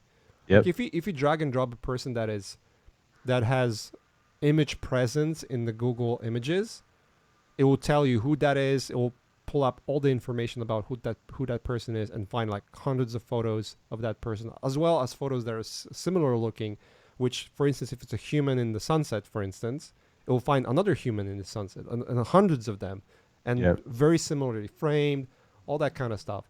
That's crazy that it understands it that way. Right? So I mean, it makes sense. Because it's just pixels at that point. Right, but based on that, there's already an algorithm that understands the three-dimensionality of those pictures, so it can create almost like a 3D scan based on this flat 2D pictures. One flat 2D picture. It creates like actual mesh out of it, because it understands that this thing is a chair, and then calculates, oh, I saw this chair in 20 different or hundreds of different angles because there's hundreds of different photos of that chair. Oh, that's a lamp. This lamp has been shown in hundreds of different photos from different angles. Now I will algorithmically create a photo scan, like the photogrammetry. It's almost like feeding creating photogrammetry of approximation, let's put it this way. Yeah, it's crazy. Yeah. But it's inevitable, though. Again, you have to look at the patterns of the past.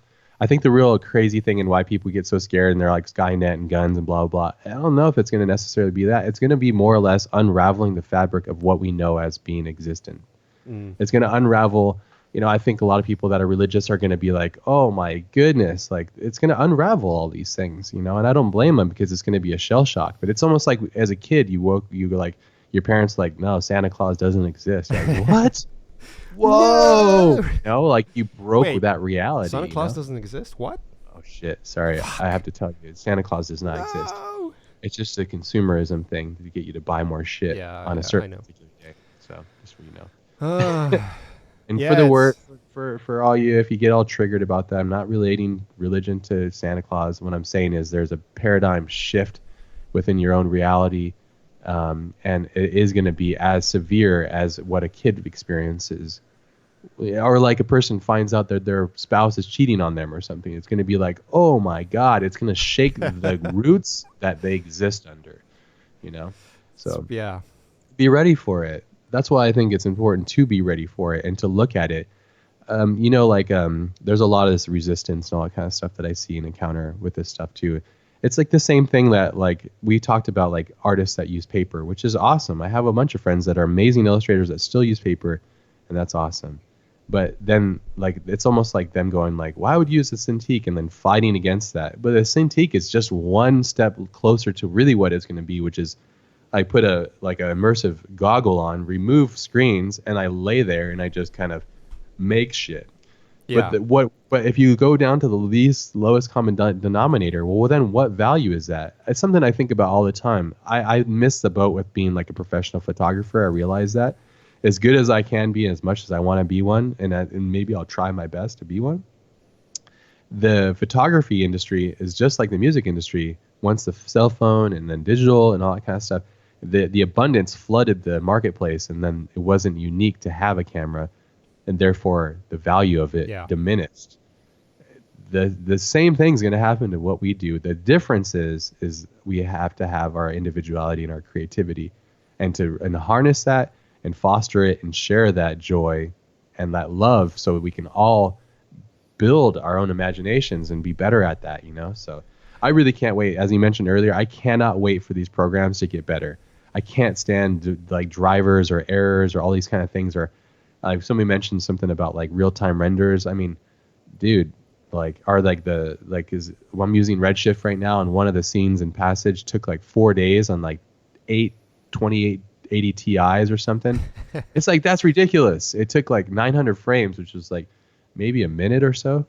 It took 5 days to process all that information. Like, yes, I want it real time now, and that's just NVIDIA is working on all that stuff. I'm sure they have AI and the technology to actually do that, because that's just a two-dimensional image. It's not a immersive, fully interactive, light ray tracing, bouncing interactive experience. It's just a Yeah. flat. Well, Unreal Engine already has ray tracing. You know that, right? Yeah, yeah, yeah. I mean, it's I mean, there's Unity too, I think. yeah, both of them do. There's obviously limitations in terms of Yeah, the fidelity. Like there's right now there is obviously, yeah, but it's a matter of time. Um, I think the very interesting part of you mentioned about photography, how the industry is pretty much flooded. We see that happening with art currently. I think art is on that brink what photography was before. It's so yeah, accessible right now that everyone can do it, and it's just getting flooded. That's why, like, when I see, and I have nothing against that. That's as just the reality of what's happening. But when I see, you know, I'm not even gonna touch the idea of working for free, because that's just like obnoxious to me. That's just like, like it's just disgusting. Especially considering like, hey, are you willing to do something for free, knowing that this is probably your last chance to actually make money doing that? yeah, Because tomorrow, quote unquote tomorrow, that's not going to be a possibility anymore. And same goes to seeing how artists are basically selling themselves short on everything.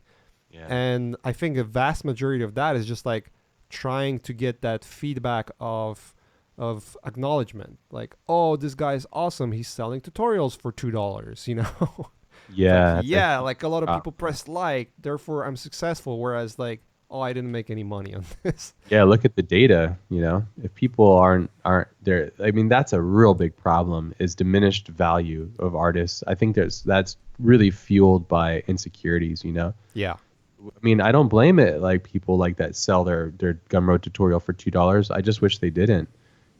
So, and it makes We're sense. all more or less responsible for that. But yeah, but that general idea of like not I selling just yourself short, knowing where this is all going. Yeah, But very interesting part of what you said about photography and music is that you said like, oh, you kind of missed the boat of being professional photographer where you can actually make good living doing that. You still can. It's just, and I know you specifically, just knowing how you approach the topic, you can definitely make that happen.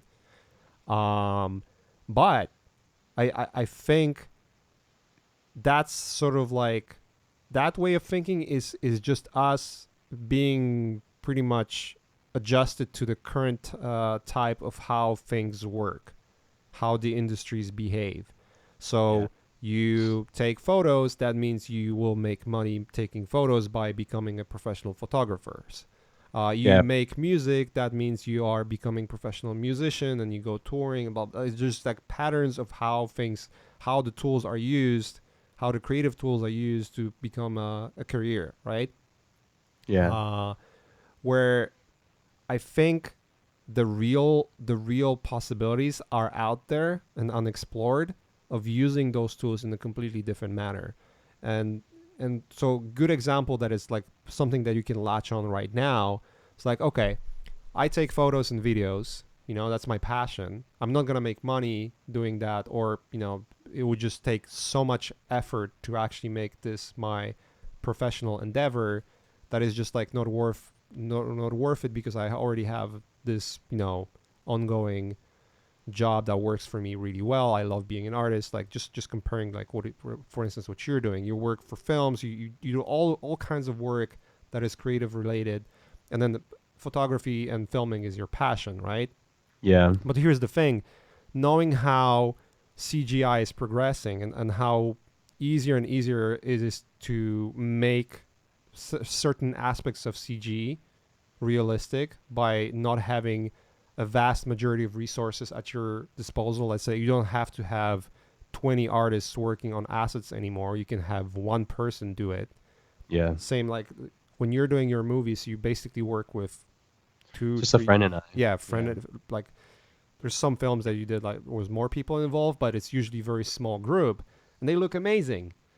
Now imagine like if photography becomes part of it, where whether it's an inspiration or part of the footage, or even something above and beyond that, where it's like, okay, this is something I like doing for fun, but it fuels into this new thing that I'm learning and exploring, like just being open to going into a location and experiencing, having an experience of harsh winds, shitty toilet situation, uh,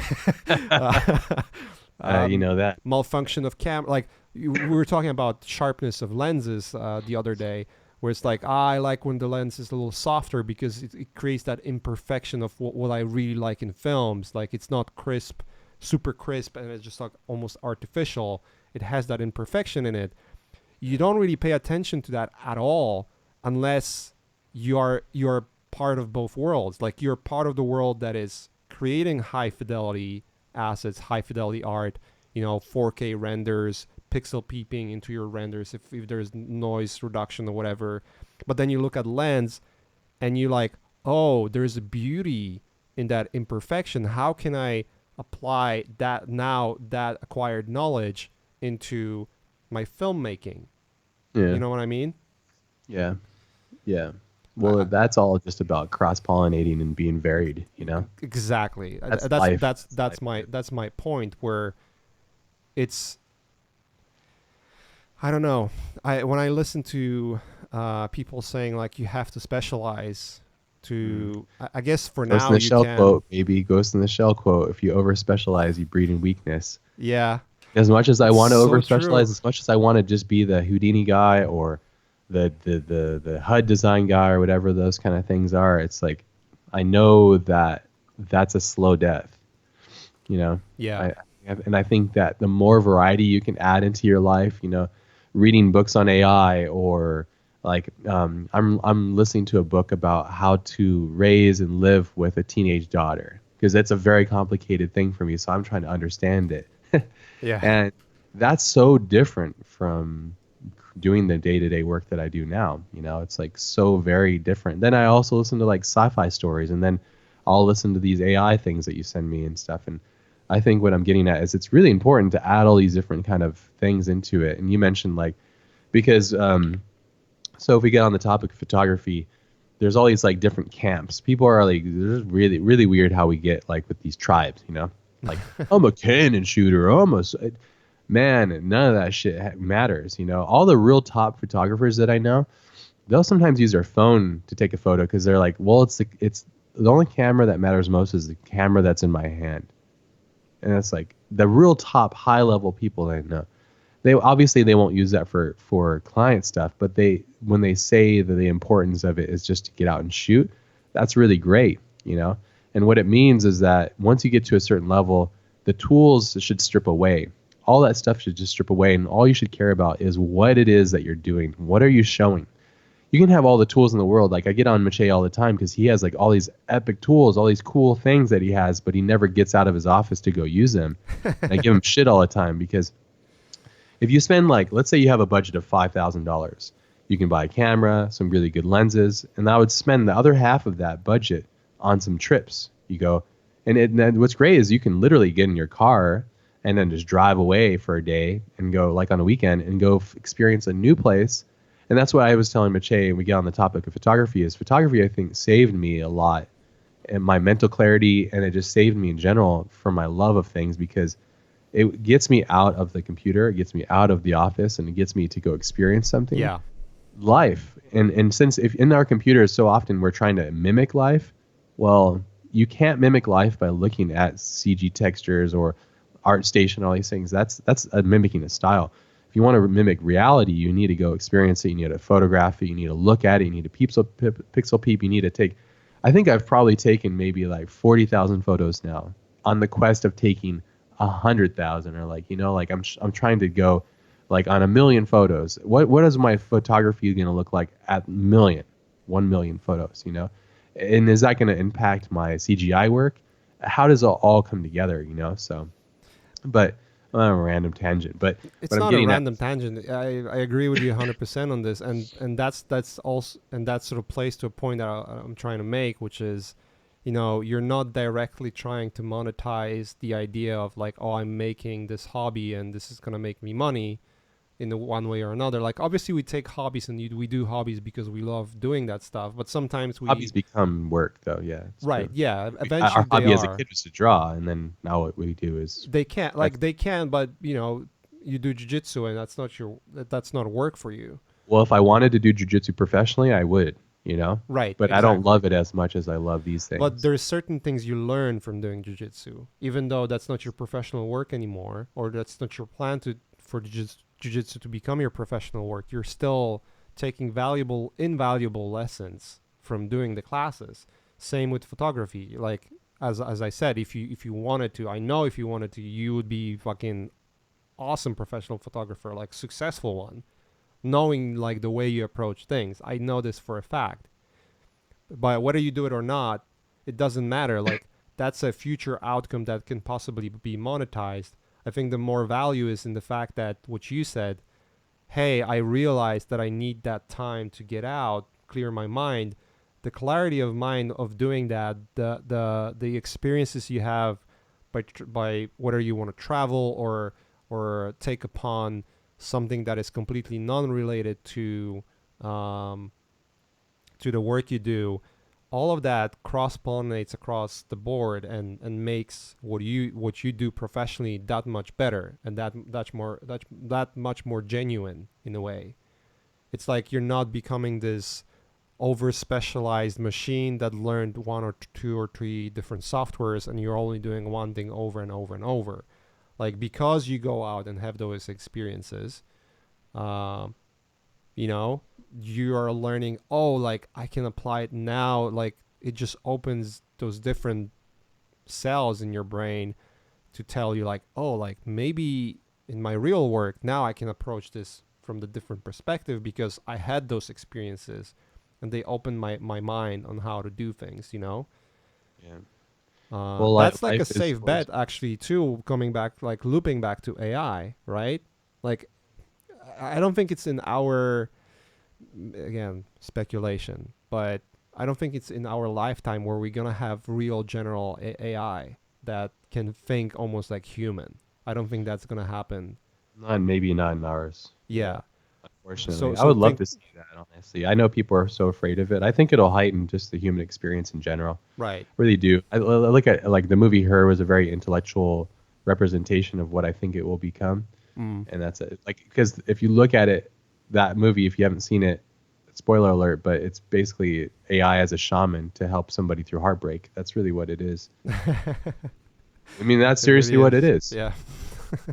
And that's a beautiful thing, you know. And I think there's so much of what we need in life is to be heard or loved or understood or assured of things. And I think, man, what if AI could provide that for us so we become better people, you Yeah. know, overcome stresses or childhood things or trauma. It's like, man, that's unfortunate. People shouldn't have to have PTSD. They should be able to get through it. What if AI can help them with that? That's a beautiful tool, you know? Yeah. I'm thinking high level stuff, like real good high level stuff outside of our industry, but like just helping people be better people.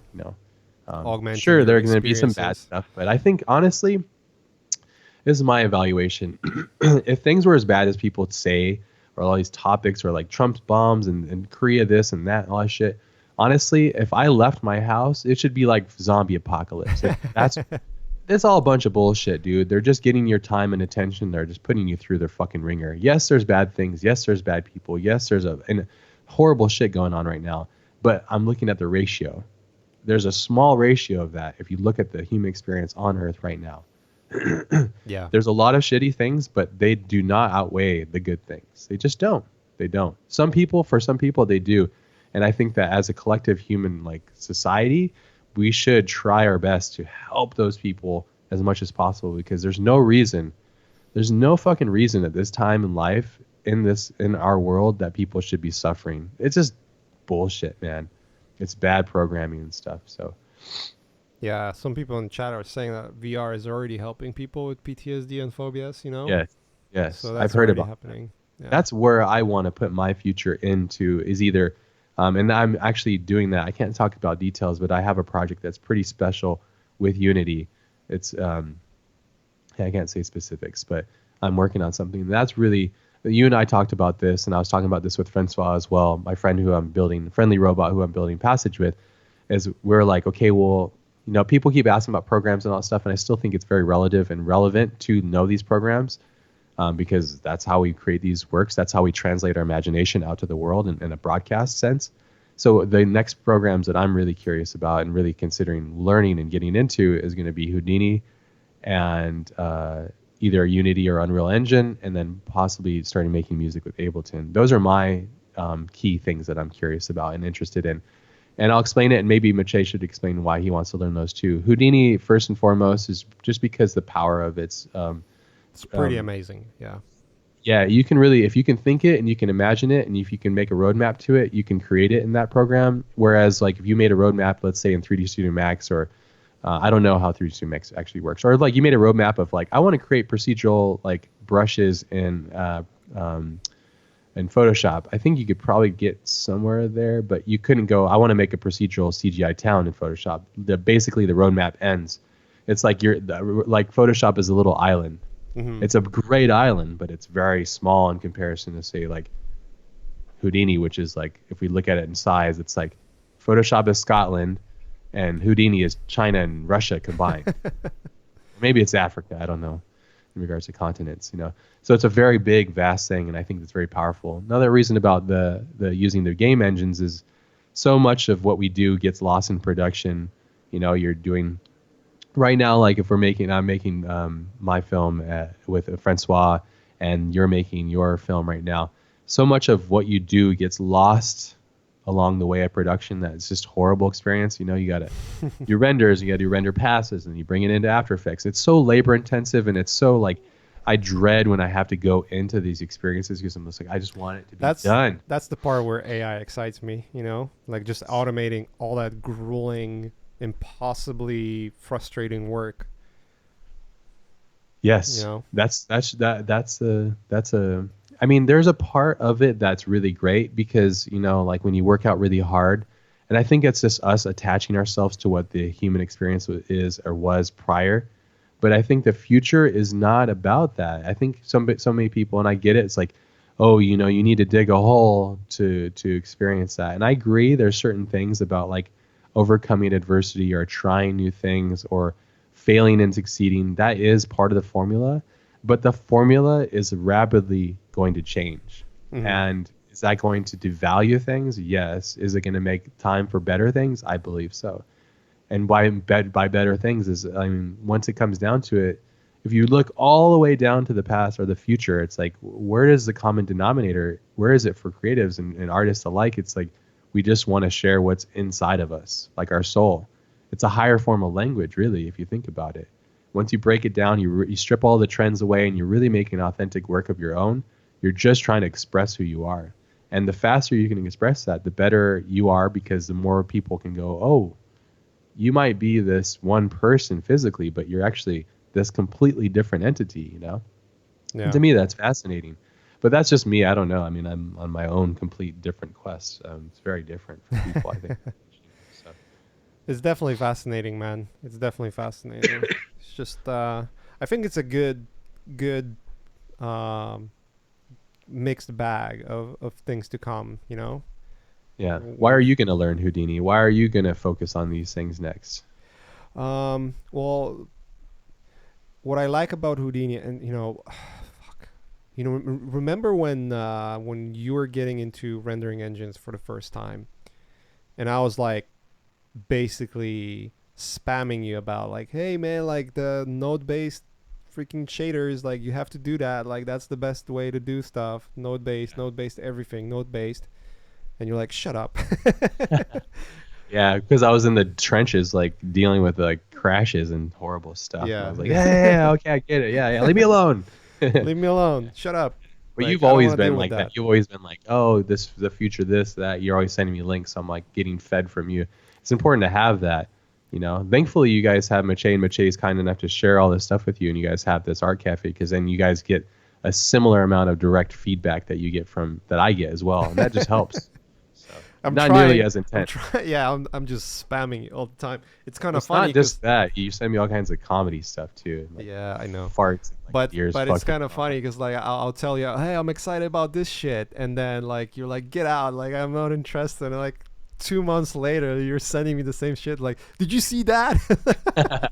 Yeah, I'm usually about 2 months prior behind. Yeah, I think that's uh, about right.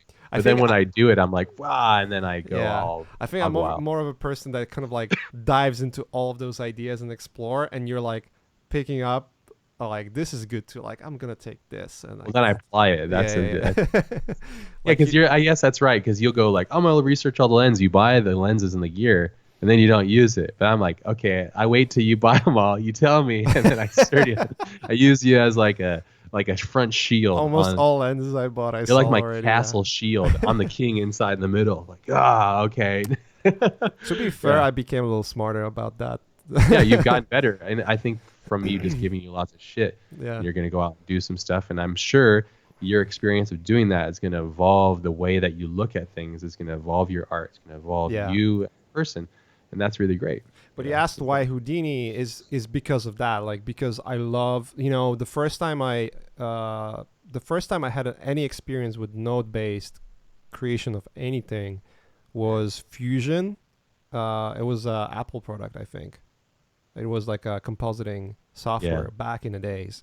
And then later on, Nuke. And that was when I was learning matte painting. So obviously, when you learn matte painting, you know you have to learn compositing to a certain degree if you want to do it yourself, Yeah.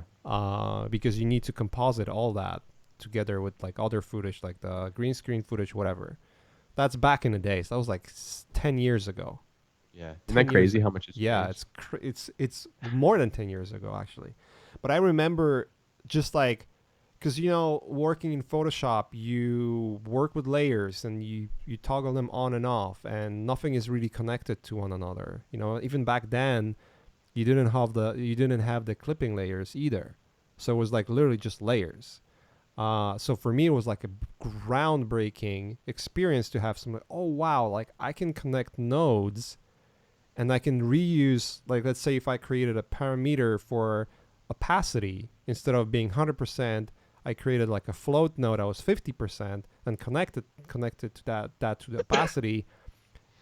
And then like instead of going layer by layer, like I want to have 50% opacity on few other layers, I could just like literally connect that to those layers as well without creating each layer new node, right? Yeah. You're like reusing same stuff. You're creating like it's almost like the mind map Yep. app. It's basically the similar concept. Yeah. And I was always obsessed about that. So like when I've learned 3ds Max, and you have options to use, I think it's called Slate and Standard Material Editor. The Standard Material Editor is very similar to how you work inside of Cinema 4D, versus Slate is node based basically. It's slow as fuck, but it's node based. Yeah. And I only work in Slate because it's just nodes, and then I just see how the nodes can be applied. I create a node that has a specific function, and then I apply it where I want it. Right? I can repopulate the same texture over a few other shaders without loading the same texture. Copy pasting is just like a huge amount of It's work smart. saved. Yeah. It's Right. smart. And Houdini is basically that for Yeah. everything. Yeah. For everything. Yeah. Yeah. Yeah. And that's just mind blowing. The real tricky thing I have now is like, okay, where do I learn it from? How do I learn it? Because like there's many different sources, but it's like, Well, there's this school, online school, that has 2 Houdini classes. It's yeah, called but those are Learn Squared. very finite and specific though on that task. You know what I mean? It's like Actually, it's like not. Like if you take first class from Adam Swab, he Yeah. goes over like and so it's generative I'll watch design it. class, right? Yeah. And he goes over. Making gribbles and stuff like that, right? Yeah, but the main idea behind this class is understanding the concept of generative design or generative creation, meaning you're learning how to apply nodes to create stuff instead of like your regular way of modeling and moving pixels, all that stuff, right? You're learning that any pixel you move could be a node itself, an operation that can be replicated onto other places as well. Yeah. So you don't have to repeat the same amount of work, and then you can create those crazy, it's almost like you're learning how to create a tool. Yeah, that's really what it is. I think that's a great way of looking at it. It's like we become programmers in a sense. Yeah. Because that is a really abstract thing because my brain doesn't think like that. So when I'm really approaching it as a different way, because the way I approach it is I have all these ideas in my head. So now usually what I have to do is I have to write them out and find a path. I have to write a path basically. But you like working with mind map, which Yes. makes me believe you're gonna love working with Houdini. Well, I'm excited for it. Because instead of mapping ideas, you'll be doing the same thing. It's like breaking down. Okay, I want to create this visual effect of explosion, whatever, but instead of like fire, it's gonna be bubbles. Oh, bubble explosion. And then the bubble is gonna turn into Little babies. little babies, right? Yeah, bubble babies. But you would break like if you would want to do part of that the via- new, the latest Right. what's that Avengers movie? There's like a superhero in there that throws bubbles and then babies explode on them. Right. But if you Wolverine wanted to do a comes out. film about it, you would break it down. You go through your process of mapping of what assets needs to be created, how they're gonna be combined, where it's gonna shift in animation, how I'm gonna do it in After Effects. It's similar. It's like taking those notes that you do and those steps, but instead of that, making them little tools. This is a tool that is my bubble. This is a tool that makes the bubble to be a baby. Now I have a tool Yeah. of bubble being turned into a baby.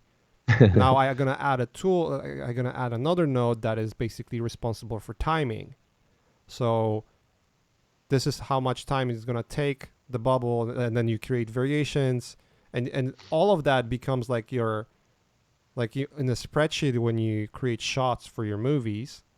Like this is the shot, and all the shots compile into a movie. It's almost like creating shots to compile a final visual result. So you create that mini tool. Now the beauty of that is like, you know what? I don't want this to be a bubble anymore. I want this to be a pile of poo. Yeah. Pile of poo turns into babies explosion. Right. I like Maybe where this is turning going. into flowers or whatever, turning into Onto pigs. something here. Wait, are people from Hollywood listening? No, pile of poo turning into potatoes. Oh, okay. Right? Okay. That's about right. That's about right. Our potatoes turning all into you poo. have to do is now you don't have to build it from scratch. You just okay, in that my tool section, I just replace those two nodes, and everything works. Everything works. I don't have to start over. Yeah, And now that's I true. can take all of that and apply to the animation. Now, Yeah, like I create a particle animation, this is going to be explosion. It's all made out of particles. There's no geometrical data in it at all. yeah, But now, like, what kind of like you? So you only work with the idea. You're almost like sketching what the explosion is going to look like, and then as a final visual pass, instead of starting over and making all the assets and making it explode and whatnot, you're just like, oh, I'm just going to plug it in, and it's done. yeah. It's powerful, man. Super powerful. And it could like the thing that I love about it too is it's like you can think about it in like a like oh it's used for explosions this and that, but like you can also use it for graphic design. Like if you guys don't know who Tim Sarkey is also an instructor at Learn Squared, but he's a friend of ours Learn and he's Square, just baby. awesome. And he uses Houdini as a designer almost too, and he makes Yeah, these like random languages and stuff. And same with Serjan. Serjan makes awesome stuff too, and one of it's your like students, by the way. yeah, exactly. Well, both of them were students of mine, Yeah, which is awesome. But they've moved on and they've evolved into these crazy entities. everything thanks to Learn Squared. Well, we take Yes, full credit for their. I'm actually born under the womb of Learn Squared. Yeah, so um, When you were born, instead of like the umbilical cord, it was the Learn Squared logo. I just fell out of it as a grown man, hairy and everything. I'm here to learn. I'm here to do arts. Jacob Bro Houdini is basically a substance designer for everything. That's a pretty accurate description of what it is. Yeah. Is a good one. Yes, I like that. I think that's very applicable and it makes a lot of sense. Yeah. And yeah, but and that's why I think we're kind of talking about it because it's about AI, it's about future, it's about all these kind of things. It's important to look at these tools as devices that we can become creative gods basically, and create tools that are unique and because like when I would watch Serjan work in Houdini, I would look at I call them recipes. They're like little recipes, Yeah. each tool, like he's like, oh, I'm gonna make a little soup here, and then I'm gonna make a steak tartare here, and all that stuff, and it's all these nodes that connect, and I'm like, wow, it's so bizarre. But that's my biggest hang up right now because I'm like, there's a real powerful thing that you have that I don't think is celebrated as much as before you learn a language, finding the right teacher to teach you the language is going to define your experience Yeah. from here on out. I learned CGI. I learned Cinema 4D from Grayscale Gorilla, Nick Campbell. I learned the little glossy balls. And if anybody knows that same thing, it's like, that's how it started. It's like making little glossy ball renders. And then you evolve that. And now like I'm off to different things. But there's a lot of bad habits, not from him, but there's a lot of bad habits that I made along the way of learning that tool. So I want to try and avoid that at all costs. So I'm like, I'm really curious as like, okay, who am I going to learn it by? And then am I going to take off like a couple months and just be completely black mode sabbatical, close my doors and windows and tell my family to leave me alone? Or am I going to kind of do bits and pieces and learn from here and there? I'm really trying to figure out the best quest, so That's why I think Adam's class is really good because it's basically a foundation. Like what do you? It even says in the title like Houdini procedural foundations, and obviously Adam takes an example and creates like Grebel like environments, which is really cool. But he goes over the concepts of how to create those tools to actually make the environment like that happen. So obviously you kind of always want to work on an example, how to, because like just dry explanation of what the tools do without it giving any examples is like probably the worst way to teach anyone anything. But the beauty of that is like the beauty of showing an example where you explain a tool and then you show how it's made.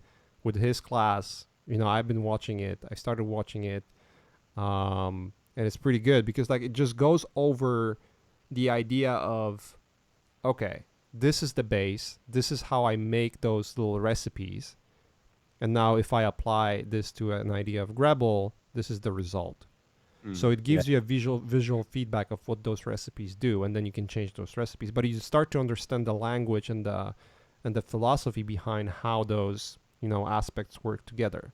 great because I watched some Intagma ones. I was like, oh fuck my life, I'm not German enough to understand this. And And now Tagma is that's funny. great, but They and are Tagma great. is, I would Shout out say, to those guys. They are awesome. I would say pick those once you understand Houdini a little bit, Yeah. Okay. because Shout it out to gives you Maurice. amazing recipes on how to do very specific things, Yeah. and I think that's awesome. But it's, Yeah. I don't know, like I had exactly the same experience as yours. I loved it. I've learned a lot, but there was missing pieces that I just couldn't solve because I Yeah. did not know the software basics enough. You know? Yeah. That's a real dangerous thing because I think this is cool too because yeah, I've been around for a long time and I've been learning and I've been doing this and I have a pretty decent resume in regards to my career. But look how like much of a baby I am right now, you know. And I love that I'm sharing that with you because like I'm about to start new again, you know. Yeah, yeah, And I think it's important. You should be starting anew, always. you know. And you know, is there anybody else out there that you guys know of that's making besides Adam Swab's class, which is No, another? there's none. It's the only There's source. a Rohan Dalvi, I think, is a guy that. Nah, I don't know him.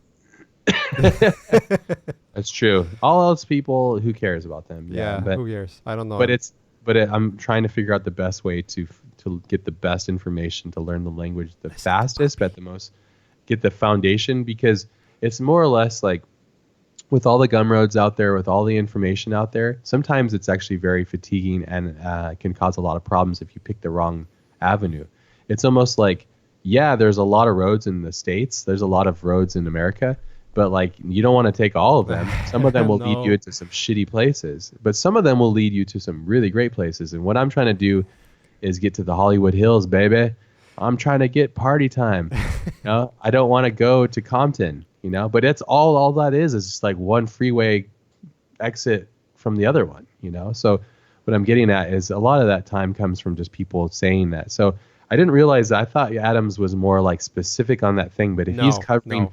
the idea of what Houdini is, then I'll Yeah. probably start watching that today. The And first, I think the first lesson almost entirely is just like breaking down everything. okay. Yeah, it's really like if you want to and again, like Houdini has a new release. I think it's version 17 right now. So there's Yeah. slight changes in terms of like in in in the good way. They're actually easier to use changes, like quality of life changes in the software. Um, but yeah, Adam's class is probably the best. You know, like I've sent you this Well, that you know, video. that you know. You know, when I was doing, yeah, from what I know, I've tried to find, because I have this huge library that, you know, we created. You were part of it. Yeah. Learn Squared. That The is like porn thing, amazing. right? Yeah. Yeah, We were and really into fidget porn for a long time. Or sorry, small people porn.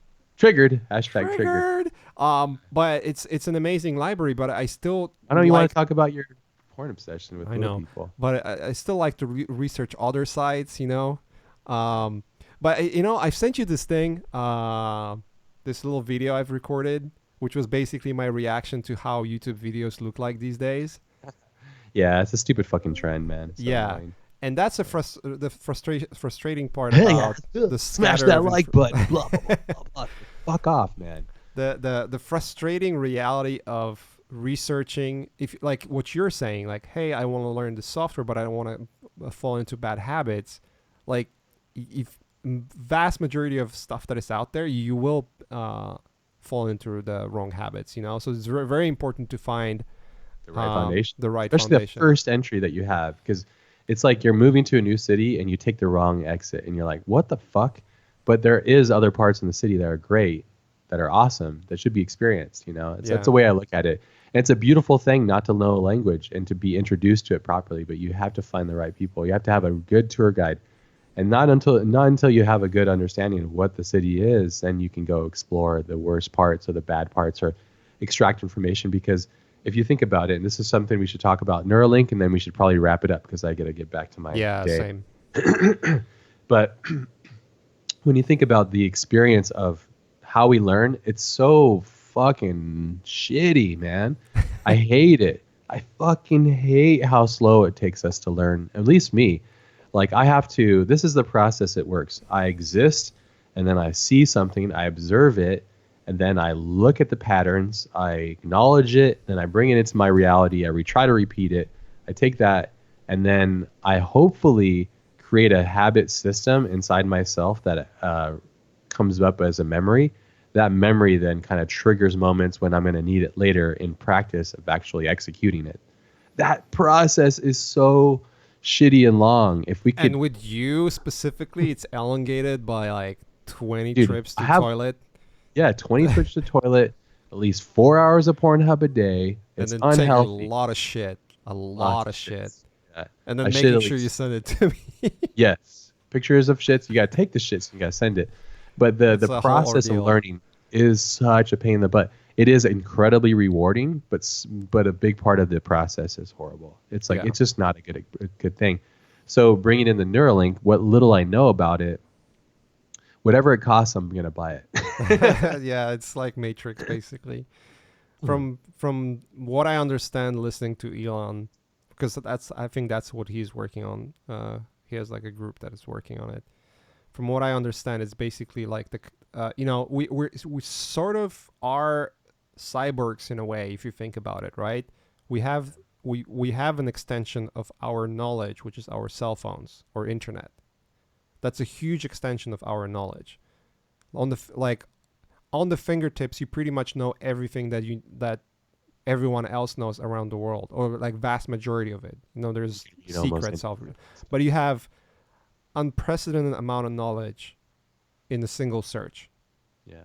And the only part that is missing is the connection, the speed of acquiring that knowledge compared to like what do you do now, because now you have to flip up a phone, either use Siri or whatever, type it in, search, read it, and then reflect it, right? Yeah. um, And make it a memory. and the Basically, you idea have of to. the Neuro-link is to remove that whole section and make that connection instantaneous. Yeah. Meaning, once you connect and once you think about something, you already know everything that needs to be known instantaneously. Oh, mama, give it to me. So I need that's it. so obviously you still need to watch and process, right? But you don't have to, or or maybe even not. Like maybe even you don't have to process anything. Like you just kind of know. It's like, hey, I want to learn French, and you just connect and you now speak French. Yeah. Yeah. That'd So be awesome. yeah, so like yeah, it's crazy.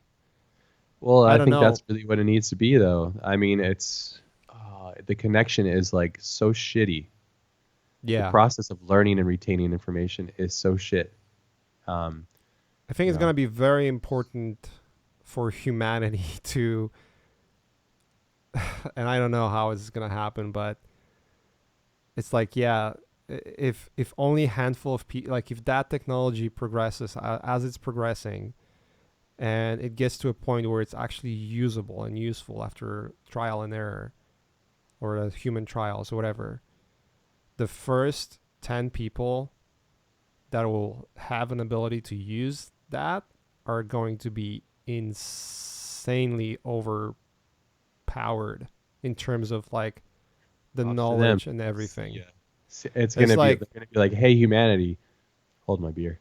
yeah, right. So if you get particularly smart people to use that, then It's awesome. I was listening to that Led Friedman guy. I think that was him when they were talking about it was I think his podcast when they were talking about the ability of AI, like the advancements of AI systems, like how smart AI has to really be in order to actually fool you or be a parasite in your life, right?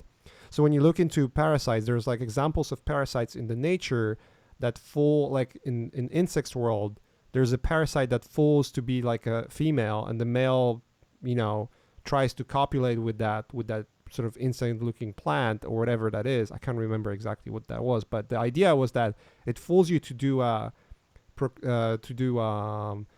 an activity, and then you become a host because you're Yeah. convinced that you're doing it what you would normally do. And Yeah. so AI can actually get that without being smart at all. It just by the virtue of learning itself and understanding that, let's say if the algorithm says that if you recognize that AI is AI, that's an error that needs to be self-corrected, right? So by volume of people being interfacing with that algorithm, it will learn quicker and quicker to basically become indistinguishable to certain things, right? Yeah. So it can fool you, like it could fool you to. It doesn't have to be intelligent. It can fool you to. It doesn't have to be smart. It can fool you to be, smarter than it really is, just by the virtue of having in basically unlimited knowledge and ability to self correct immediately. So imagine now somewhat smart person that has access to all the knowledge instantaneously.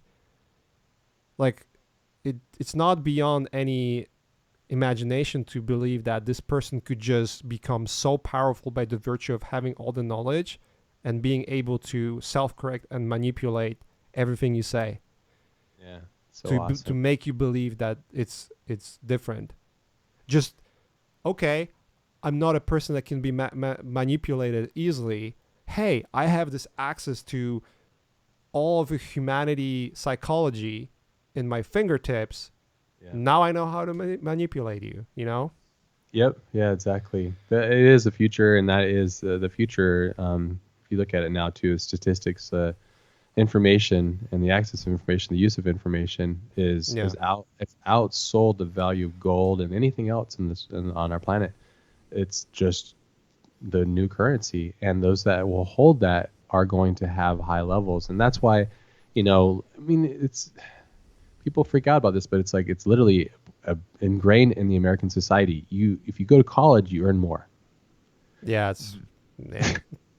Now it's like if you own a Neuro-link or whatever these things are going to become, if you can be curious and then access information, well, then you can quote unquote manipulate or maneuver or consume or react to the world around you and mold it to your liking.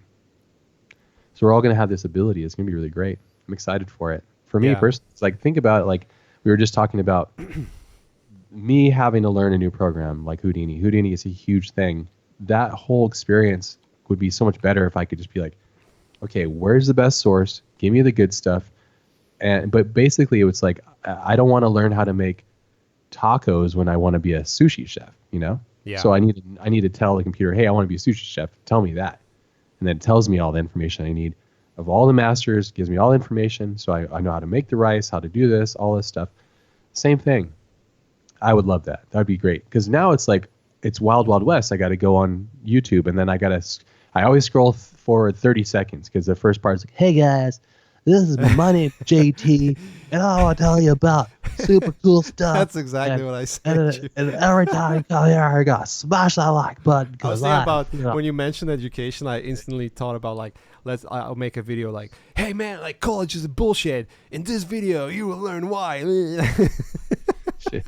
And when some like weirdo is in their room in the dark saying that kind of stuff, it's like instantly like, ugh, get out of here, So it's so annoying, But that's a problem with trying to search for information. It's great that it's there, but there's a lot of misinformation, and there's a lot of just like even like weird. This whole podcast is speculation off of possible misinformation that we don't know. No, it's all truth. Okay, it's all well researched. Two smartest people. Yeah. We're secretly both MIT, MDs or whatever. MDs. Listen to everything we say and do everything we say, guys. Yeah, it's like just follow the leader. Yeah. Well, I'm the leader. Mache's just bitch. But yeah, you're my side piece. Oh, never. You're my lot lizard. Okay, so my lot lizard. You're my forever lot lizard. Okay, I was out in Mojave. I went to go to like a gas station to go get gas. I was getting gas. I was filling up, and there was flies flying around. It was at nighttime. It was nice, but there was all these trucks, sleeping people. And then I was watching one of the trucks. The door opened. The passenger door opened. The lizard came out. Mache rolled out of there doing this.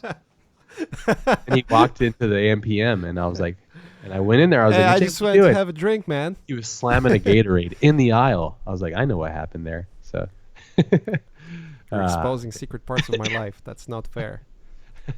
it's true. You got busted. I But know then, what like, but here's the funny part. Then you like run over. It's like I'm jealous. I did. And then I jumped in there. Did He round jumped two, in. I was sloppy like, seconds on the trucker and then lizard. the trucks start to move, and then the Shoot, thank oh sounds. yeah, yeah, yeah, yeah. But yeah, I don't know. We should end on that because that's a great ending. But no, in regards to, I think a summation of this and why we wanted to do it is that AI is inevitable. The future is coming faster than we want. It's designed around people and congregations of people that are being developed and pushed by consumption and all that kind of stuff, which is great.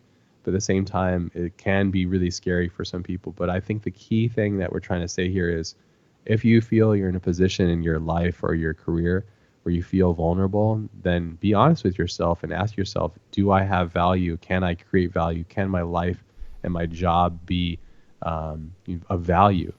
And really be honest with yourself, because if it isn't, then that's a big problem. You should really think about how you can further yourself or get better, because we're here because we're trying to make a statement now because it's eventually going to happen, and it's Yeah, something it's a we matter all of consider. when, not So a if anymore. yeah, And yeah, to add to your point, I think one of the most important skills, you're gonna have hundreds of different opinions on what's the most important skill you can do. Like, what's the best like that's the big one. Like, what is the best rendering software? What is the best 3D software I need to learn? Obviously, Houdini. What is the best, this and that? What is the best lens? Which one's the sharpest? What is the best microphone? What is, like, always, what is the best review, right? yeah, When it comes to learning, you know, with all that we've just discussed, with everything I've learned so far, with just the fact that I have a kid and I see how kids, learn, just seeing all of that, I think the number one ability that you can have that will help you to be less vulnerable for what the future brings is the ability to learn. yeah, Just learn, like the learning to learn ability, not learning specific software, just being open minded enough to understand that you need to adopt and you need to learn. And yeah. like once it's always difficult to start. Like if you don't, it is a real ability. Learning to learn is a real ability. It's not like made up thing. Like kids actually need to learn how to learn in We all before they do. learn, before they Yeah, learn anything, before they learn the specialized things. They need to learn what the concept of learning first, right? At the same, but when we're kids, we're like just sponges. We basically absorb everything, and then somewhere down the line, probably school, somewhere down the line, probably because of school, we are just sort of like automated to specialize in things and then forget to be curious about everything. Forget to test things, to learn new things, to try new ideas, to not fall into the trap of like I want to be a doctor, therefore I will spend all my life to be a doctor. And then like, but you know what? Like in reality, I always wanted to sing and never tried it, or I never knew what my passion is and I never tried to explore it. I think yeah, the that's something that's already lost on vast majority of people, because like yourself and myself, although we're in a way always obsessed about art in one way or another, is always a passion until you actually discovered and learned that this could be a possible reality to to make a living. It was just a passion, right? yep, But you yeah. needed to learn that Come that's from the actual curiosity. reality. Yeah, But you would never learn that if you were a curious person. yeah, um, and I think with the ever changing future, as much of the um, music industry changed, where it was much easier to, like, first you would play an instrument, now it's like sampling, and that just created completely A new, different brand of music, but also created an amazing variety of really creative people as well, right? You say Dead Mouse music is pretty fucking interesting when yeah, you think yeah. about it. Like it's not just like, oh, I just use existing samples. He actually very creatively manipulates everything to create rhythms that are in his You head. feel the passion. Yeah, yeah, Right. And so, but you have to be curious to actually, do that in one way or another. So if you're in a vulnerable position, like once you understand that you want to learn, like that you need to learn, and you yeah, need to be open, then learn how to learn. And it's a difficult thing to do, but it's just basically boggles down to being just open minded, uh, accepting that it's like when you go on the first class of jiu-jitsu, and you accept the reality that even though you might be super successful person, have millions of dollars or whatever, it's like a film what about star me? going, yeah, if you're like amazing artist, you go to jiu-jitsu, you're like fucking newborn. You Yeah, know shit. You get it's like great. a random person just submitting you, and you're like, oh my god. Yeah, That's like a huge reality check of how little you know about that craft, right? It's the same with the ability to learn, basically. Like, you know very little, but as soon as you open your mind and just let your ego behind the door, it's like, you know what? I accept the fact that I'm at the level 1 again yeah, on everything. So now I just need to explore and see which parts of life I can level, and the exploration itself becomes an experience. And the more of that experience you have, the easier for you is to explore which areas are correct. yeah. You know? It's awesome. It's true. Learning how to learn is really important. So I think we should probably leave it on that. But I Yeah. think that's true. I think learning how to learn and being humble and taking the information, it's kind of against what I was saying earlier, where I get annoyed by YouTubers and stuff. But it's also because I know what I is to learn, and I want that. I want the juicy information. I don't care about anything else, So I just want to extract it.